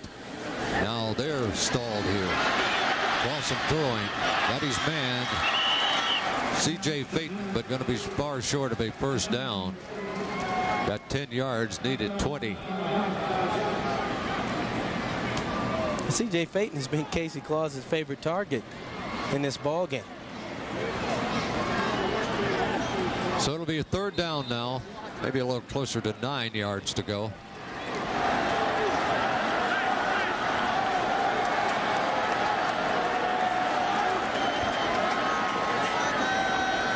Third down, about 9 yards to go for a first down. 4 receivers, 3 on the left. Casey looking left all the way. Throws it complete, but it's going to be far short of a first, and we have a flag down. Derek Tinsley, the receiver, got it out around the 36, but the flag is back around the 34. And Tennessee players are waving that it's going to be against Duke. Offsides against the Blue Devils. 18 seconds remaining in this quarter. As time is flying by, and Tennessee is not flying up on the scoreboard. Coach Roof, who's the interim coach. Offside on the defense. Penalty is 5 yards. Down remains third. Roof, the former Georgia Tech Yellow Jacket linebacker, almost came to Tennessee.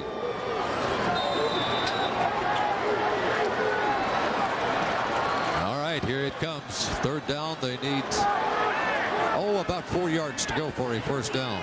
3rd and 4. There's one-on-one coverage with James Banks to the short side of the field.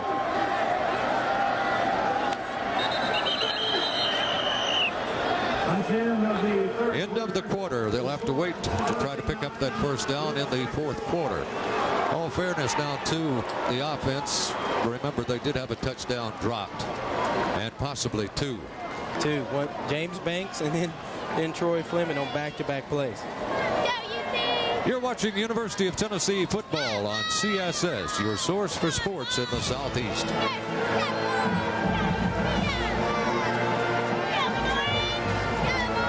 Rather anemic scoreboard there, 9-6, all field goals. And so far, you have to say, even though they are trailing, it would be a victory for Duke staying this close, Terrence, and having this kind of an opportunity going into the fourth quarter of play. That could be maybe a little more than they dreamed for at this point. And that's the frustrating thing for Tennessee offensively, is the fact that, hey, here they are in the last part of the football season in November, and they still struggle to find an identity and hang their hat on something they do offensively.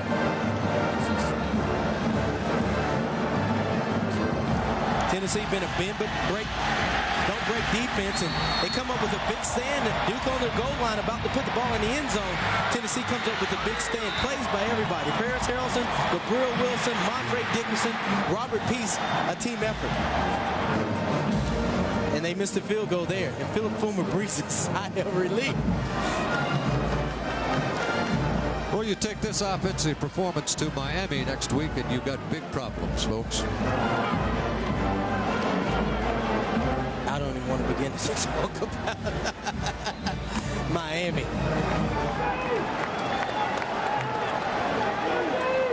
In the shotgun will go Casey Clausen. Remember, they need 4 yards for a first as we begin the 4th quarter of play. Otherwise, they don't make 4. They turn around and kick it right back to Duke. And that's what they're going to have to do, only from further back downfield. Matt Zielinski going to come up with the sack on Casey Clausen. My goodness. Third quarter statistics. Duke 17 to 12 in the first downs. Yards rushing 137 to 87 Duke. Yards passing on Tennessee with the edge there. A total almost, well, 1 yard separating them. Time of possession, though, 6 minutes almost for Duke more. Duke averages 33 minutes a game in time of possession. They're well on their way to achieving that today. Tennessee's Colquitt kicks. Pastore takes it and returns it up to about the 40-yard line. He's driven back. There may have been a fumble in there. I think they stripped the ball loose.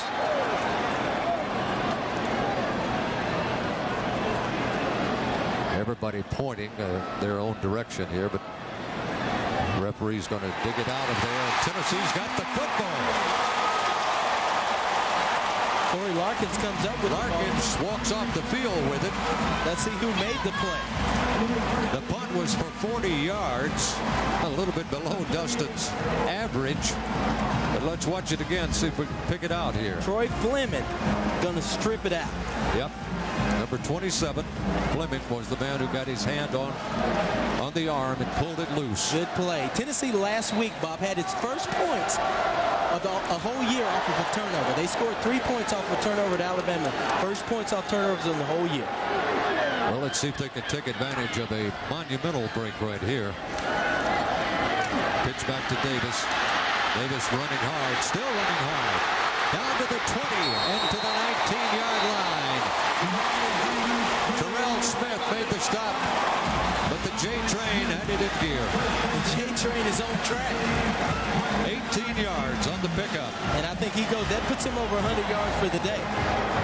Jabari Davis, good block there by Will Burrell.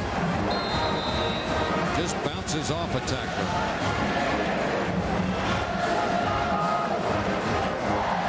Good job of Ravel. Good job with Davis of stretching it. You're not going to bring that guy down if you don't bring your arms on the tackle. Great leg strength right there. Tony Brown goes in motion. Give it off to Jabari again. He's still going outside. Cuts it back inside and down to the 10. Alex Green, the safety, had to save the touchdown. Talked about how strong this kid gets as the game goes on. He's a big back, so the more carries you give him later in the ball game in the fourth quarter, the stronger he gets. Goes out of the game right now, and Corey Larkins comes in. He's having a career day, his best day of the year. Able to bounce it outside, get up in the air, just doing all he can do. Well, let's see if they stay on the ground and go with Larkins, who's got pretty good speed, especially if you run him outside.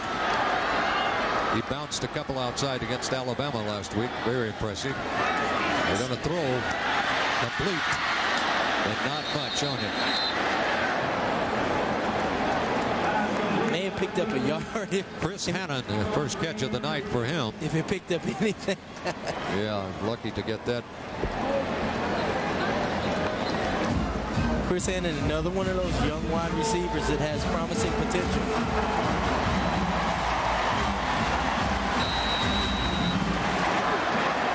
So it's first down and goal for Tennessee. Got enough.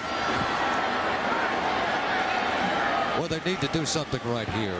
If ever a team needed an offensive punch right here, it's Tennessee. And Corey Larkins is upended just shy of the 5-yard line. Jim Shar, linebacker, made the stop. And also Terrell Smith, the safety, going to come in and take his legs from under him. Shar wasn't really expected to play tonight. We were told that he was doubtful with an injury, but he was in on that play. Ball resting at the 6 where it becomes second down and 6 yards to go. 9-6 Tennessee. Still haven't found the end zone. All of it on field goals. This time Larkins is going to be hit after picking up 2 yards on the play. Ryan Fowler, the linebacker, made the stop. I'm sorry, Jabari Davis. Jabari back in now, number 34. The last play. Good lead block there by Verville. Good job by Duke of playing it well. Nowhere for him to go. A little surprised they didn't throw right there. I was. They had one-on-one with James Banks against Brian Green, and got to throw now. 3rd down and 4. 11:21 left. A lot of time in this game. Casey with time. Fires. Touchdown, Chris Hammond.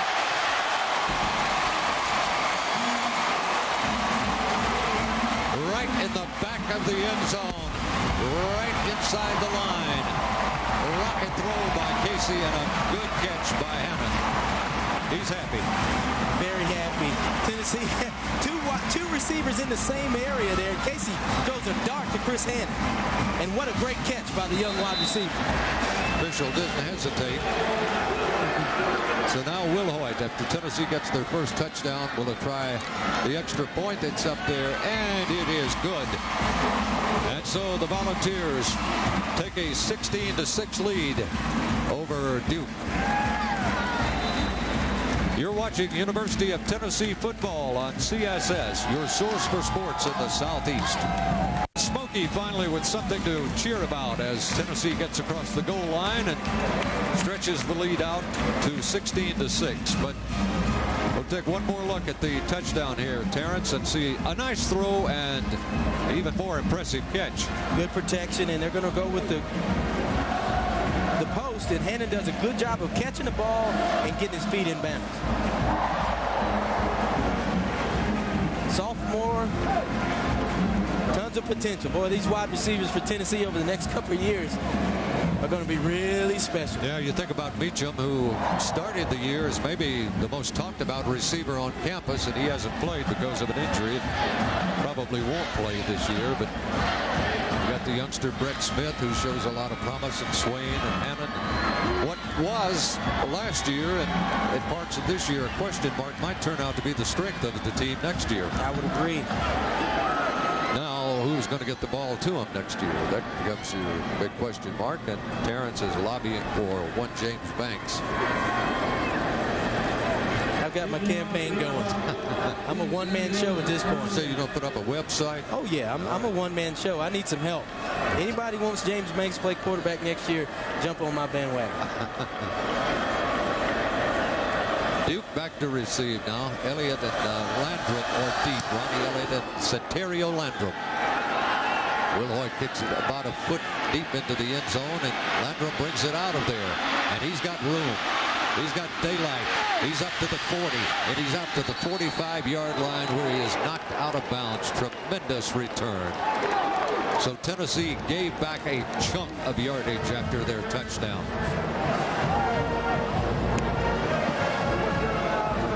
Tennessee gets a big turnover, and they come back. And they come back with some energy and some fire. Jabari Davis picking up some big yards there. Just doing all he can do to get his team down to the goal line. They find Chris Hannon in the back of the end zone, and they score their first touchdown on the ball game, and a big touchdown. Points off turnover. You talked about it, Bob. Adam Smith went out earlier with a slight injury. Obviously, he's okay because he's back in, because Dapolito was injured, the second-string quarterback. So Smith is back in at quarterback for the Blue Devils and working out of the shotgun. That time to throw led his receiver a little too much. Chris Douglas out of the backfield. The flag is down, though. There you see the linen on the turf. Boy, we've seen that a lot tonight. Tennessee has to be in the neighborhood of 100 yards now on penalties. 10 minutes and 43 seconds remaining.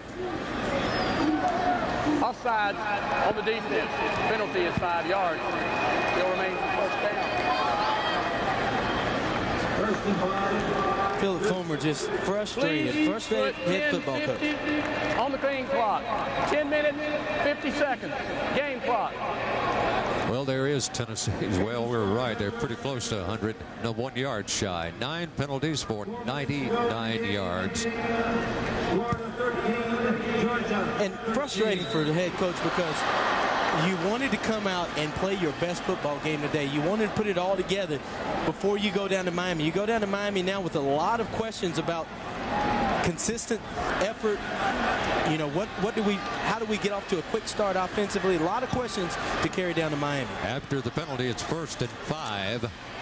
And the handoff is to Douglas, and he got back to the line, and that's it. Nothing. So it'll be 2nd down and 5 to go for the Blue Devils at midfield. Greg Jones, Kevin Simon on the stop. The Miami game will start at 12 Eastern, 11 o'clock Central Time, so it'll be an ABC game.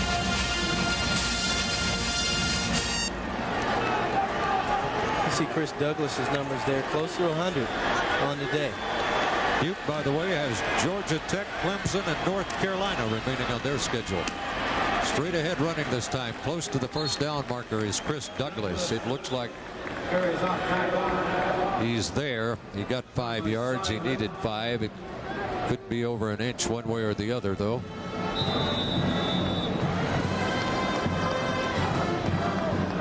They're going to have to bring the chain in, I guess. The official signal for a timeout, and the chain gang will come in. Tennessee up 16-6 in a rather lackadaisical performance on offense tonight. Few good plays here and there, but not able to sustain those long, nice drives, and it is enough for a 1st down. And as a result, they're trying to hang on for dear life here in the 4th quarter with still 9 minutes and 54 seconds of playing time. And you've seen glimpses of greatness from Tennessee on offense. You see a big pass play, and you see Jabari Davis pick up a 10, 15, 20-yard run, but just not able to put it all together. It just come back then with a penalty or with a no gain or a loss.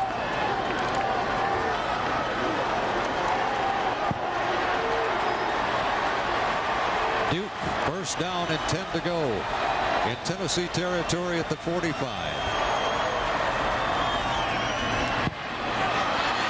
Big run right down the gut. Omar Gaither in at linebacker made the stop of Chris Douglas that time, but not until Douglas had churned out about 8 yards. Douglas carries. And Tennessee playing a lot of reserves right now, a lot of 2nd-team guys, and Chris Douglas takes advantage of it.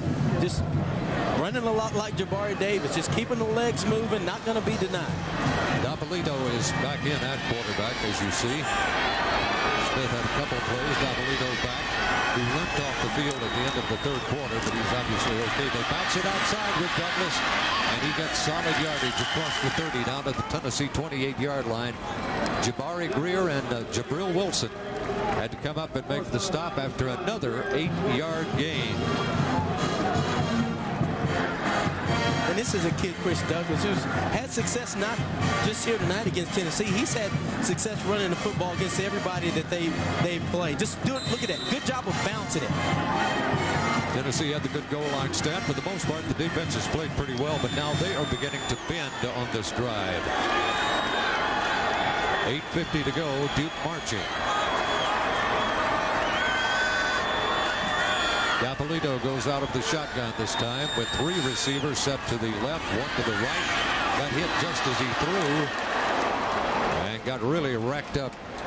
Robert Peace, Kevin Burnett in on top of him, and it's an incomplete pass as a result of the pressure. Not a good play for Duke. As you said, the pressure gets to Dopolito, and he throws this thing into double coverage. He's lucky that Tennessee doesn't pick that ball off.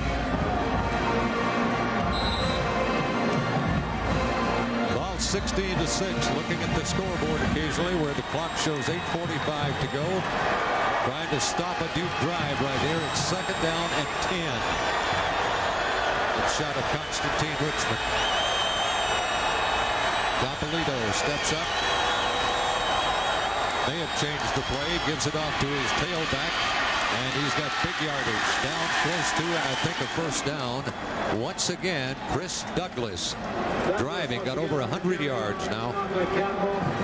Corey Campbell from safety made the stop. He got 11 yards on that one. We've seen both tailbacks get really strong here in the fourth quarter, and you wonder if that 5 overtime game against Alabama hadn't started to play a factor on Tennessee defensively here in the fourth quarter. There's the comparison between Douglas of Duke and Davis of Tennessee. Right now the edge to Douglas. Why not keep beating him? And they do, and Tennessee this time slows him down for practically no gain. Justin Harrell, the freshman, in on the play. Omar Gaither, sophomore linebacker, in on the play. Corey Campbell was also there.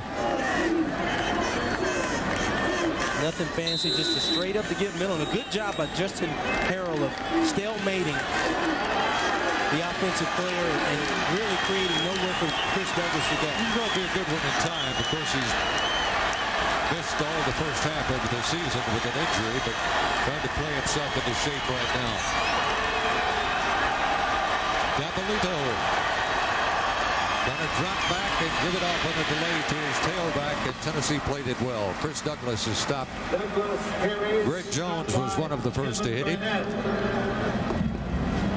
Padres in there also. So a good defensive stand right here by Tennessee, but they need to stand one more down. Good defensive stand. Duke tried to draw, but draw not going to be effective against Tennessee because Duke hadn't done a good job of throwing the football on this drive. Not fooling anybody. 3rd down and 10. So here comes an important play for the offense and a big play for the Tennessee defense.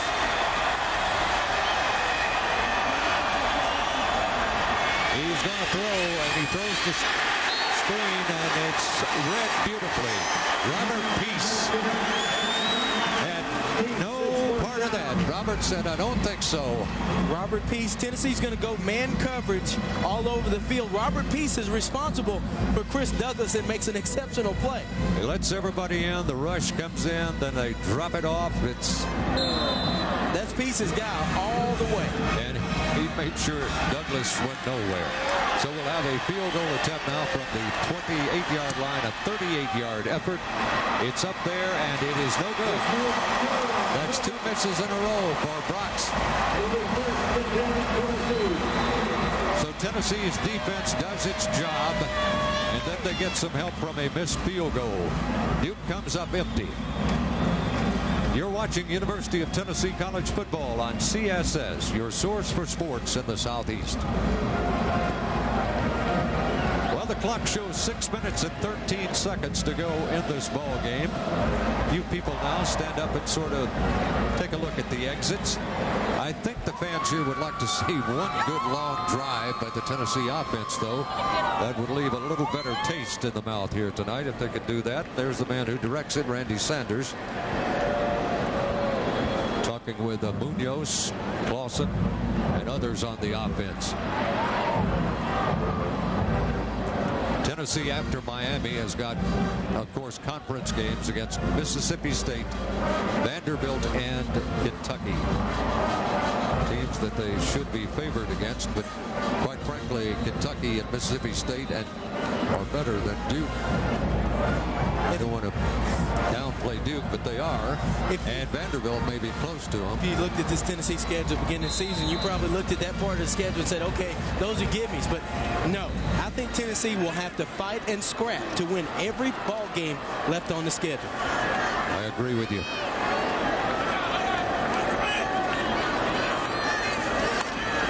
Lawson hands off to run straight ahead and pick up nothing.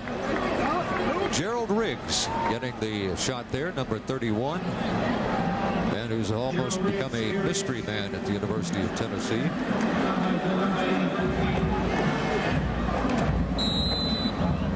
Good play by Duke. Troy Fleming with the lead block, just doesn't hit anybody. Left Riggs rather exposed on that one. 5:42 remaining in the contest, and Clausen looks to his right, to his left on second down. Wants to throw, goes long. He's got a man out there wide open. James Banks.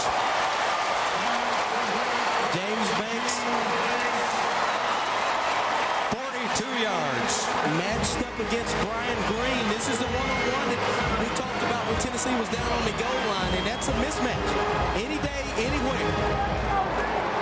Good protection. Clausen going to his go-to guy. Banks a good 2-3 yards behind Green, and Green doing everything he can to get a shoestring. So, big play for Tennessee. Sparks the crowd a bit here with 5:21 to go. Tennessee up 16-6. Remember, they were favored, though, by about 25. They bounce it outside. Gerald Riggs showing a flash there as he gets down to the 30-yard line. Got 8 yards on the carry.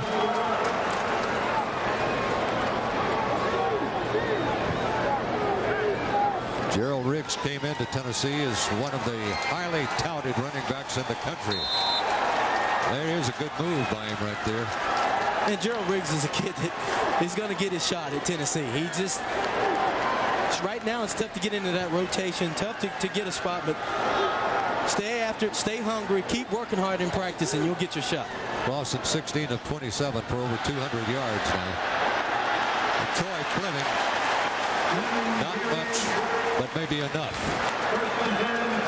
They did move the chains. We only got about 4.5 on that one, so that's good effort by Troy. And Troy Fleming, Philip Fulmer has been so complimentary of Troy Fleming. He said, you know, Troy Fleming has done everything that we've asked him to do this year. Troy Fleming was a kid that took some criticism in the Peach Bowl against Maryland for being on his cell phone. This kid has came back, rededicated himself, and been a real role model for the underclassmen and set the example for this football team this whole season. Lawson brings Swain in motion. Nice play. Gerald Riggs. Kenneth Stanford, for the umpteenth time tonight, had to make the tackle. Didn't seem like there was anything there. Gerald Riggs makes something when there's nothing. That's the mark of a good tailback. Inside, he bounces it outside. Great vision, and you also see a little bit of speed there. That's the thing that separates a lot of times the great backs from the good backs is the vision. They see the whole field, and that's looks like a classic example of it right there. They see it, Bob, and they also feel it. Great peripheral vision. So Riggs gives them a spark here in the latter stages of this game, enough that the fans probably will be calling for him in the future. I think they will. Yes, sir. Gerald Riggs dances and prances into the end zone and into the news, folks. You think Philip Fulmer and Randy Sanders have had to answer questions about Gerald Riggs? Well, guess what? They're going to answer more of them coming up, starting tonight, probably. Good job by Gerald Riggs. Good block job. The pull there. Chavis Smith, the lead block there by Ravel, and great vision by Gerald Riggs. Nice bit of running there by Gerald, and a nice bit of blocking also. Will Hoyt out of Henderson's hold will tack on one more. Yes, he does. And Bob, I don't know if the crowd is cheering because of the touchdown or cheering because Florida just went up 16-13 on Georgia. I think that got the biggest cheer for both of them. You're watching University of Tennessee college football on CSS, your source for Southeast sports. The Vols would seem to be in a comfortable spot now at 23-6 with 4:20 remaining in the contest, but can't let up. There's Gerald Riggs, a good shot of him. His father, of course, was fine running back in the NFL. Another look at Gerald getting on the scoreboard. Good blocking, sees the cut straight in the end zone. Great job by the Tennessee offensive line. But from that angle, honestly, I might have scored on that. Victor McClure, Jason Respert, Cody Douglas, everybody, great job. Excuse me, Chavis Smith. Sean Young patting him on the head there. That's the scoring drive. 6 plays, 80 yards. Of course, a big 40-yard pass to Banks was the big play. Took a minute 53 off the clock and gave the Tennessee offense a little better feel right here. Gave the Tennessee crowd a little better feel, too. And you leave this ball game on a positive note. You leave this ball game with Gerald Riggs getting off to a wonderful start and maybe finding a way to incorporate himself into the Tennessee offense. Well, you give Miami one more thing to think about, too. Another running back, Cedric Houston, may or may not be ready for that game next week. Well, if you're Tennessee going into Miami, you've got to make Miami defend the whole field. So bring your whole playbook. Don't dust it off. Get it off the shelf. Bring it all to Miami. Let Gerald Riggs be a part of it. Landrum, of course, with no chance to bring that one out of the end zone. So they'll put it in play at the 20-yard line. Recap of Riggs. You see him there bouncing it, getting it outside, and you start to get a feel for what this kid can do. Good vision, bouncing it again, gliding, picking up yards. Good block there. He sees the seam, and he's in the end zone. There you see the ability of his kid. That's why the callers call in all the talk shows and say, where is Gerald Riggs? Well, now we have found him. You know, we got videotape to prove it. We found Jamal Lewis after 4 games against Georgia in '97. Maybe we just found Gerald Riggs. Cedric Dargan carries the football for Duke. A little bit surprising. They're in the running mode right here. Justin Harrell made the stop. 5 yards on the gain. And we talked about it. Tennessee's been a second-half football team, Bob, and they've come to life in the second half here, defensively, offensively, and put some points on the board. You can't do that against Miami, though. You have to play 60 minutes. I keep trying to find something good to talk about. Bob keeps saying Miami. Straight ahead, power running by Cedric Dargan. Got 2 yards. Okay, Bob, this is the new rule. You can't talk about Miami until tomorrow. Well, Florida has won the football game tonight against Georgia, which leaves the door open for Tennessee. It leaves the door open, but if you're Tennessee, do you have to beat Miami, Bob? Well, you've got to go through the door. The door is open, but you got to go through it.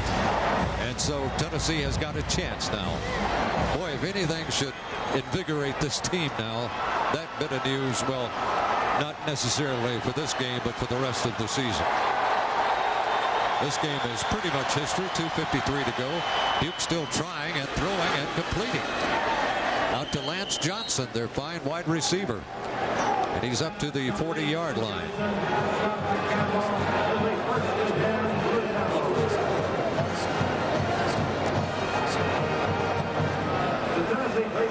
Take a look at the Tennessee defense that made the goal line stand. Tennessee defense really come to life here in the second half. They've been that kind of defense all year. Not giving Duke much. Great play there by Robert Peason. They miss another field goal. All right, Duke in a handoff this time to Cedric Dargan from Adam Smith, who's in at quarterback, and Dargan got 1 yard. Matt McLaughlin was at the bottom of the pile along with Justin Harrell. 23-6, Tennessee, with, you might say, a hard-fought win here tonight for sure. Defense pretty well in control most of this ball game, but the offense sputtered and finally did open up enough to get it comfortable. Long throw and really nobody close to it. Tennessee actually maybe a little closer than the intended receiver, who was Ben Patrick, the tight end. I think third string tight end, by the way. Jabari Greer was closer to it than any of the Duke wide receivers. He's trying to come up with another pick for the season. They're down at 9 now for Duke. Total yard situation. Tennessee's last drive has pushed them well out in front there, 355 yards. Well, you got no complaints about certain parts of the offense. They just weren't consistent tonight. That was the problem, I think. They came up with big plays all night, but just couldn't string them together. Duke pretty well content to run it out, it would appear right now. Cedric Dargan hit by Constantine Ritzman. And there's Wilson again. Once the old number 8 has been all over that field. He's going to be a tired puppy tonight. Jabril Wilson has played an outstanding game. And Gabriel Wilson's one of those players, and Constantine Richmond that leaves it all on the field. There you see Big Constantine, Robert Peace, Kevin Simon, Kevin Burnett, Paris Harrelson. Tell you what, Madre's played pretty well tonight too. McDonald From down the road in Oak Ridge, the only Tennessean on this team. By the way, there are 26 states are represented on the Duke team. Safely say they recruit nationwide. Here's the fair catch, and James Banks, and so Tennessee will have 1 minute and 3 seconds to work with. I assume Clausen will not come back out on the field, but we'll see. 47-yard kick. Tennessee having 355 total yards for the game. They average 376 yards a game, so with this drive they'll probably get closer to their average per game, but just didn't look good. Well, there's a man who probably is not satisfied with the win, of course, but the consistency of his offense tonight left a few questions for him, I'm sure. Oh, Clausen is coming back out.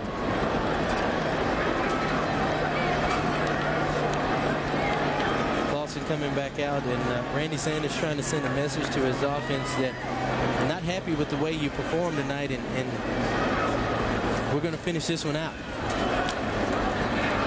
Corey Larkins nowhere to go. We just went under a minute mark, minus a yard on that play.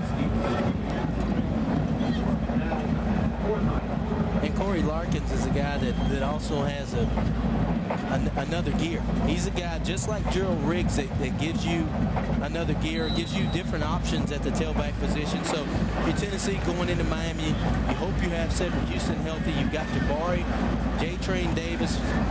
Wouldn't you still like to see a little more of Tinsley, too? You've got Tinsley, you got Riggs. Let's just use them all. Bring out the whole couple. Dancing here by Corey Larkins, and got about a yard, but what he got was several ticks off the clock.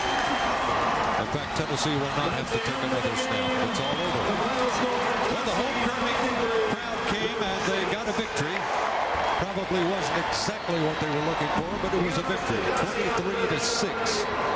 Terrence Hugh and a few other people whose opinion I value very highly said there's no way Tennessee would beat the line on this one, and they didn't. You just had to feel like if you went down and watched Tennessee play Alabama, not a very good Alabama football team, had to scratch and call 5 overtimes to win that game. They're not 28 points better than anybody in the country, I don't think.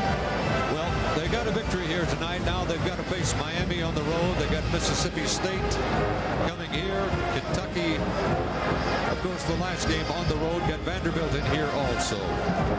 You're watching University of Tennessee football on CSS, your source for Southeast sports.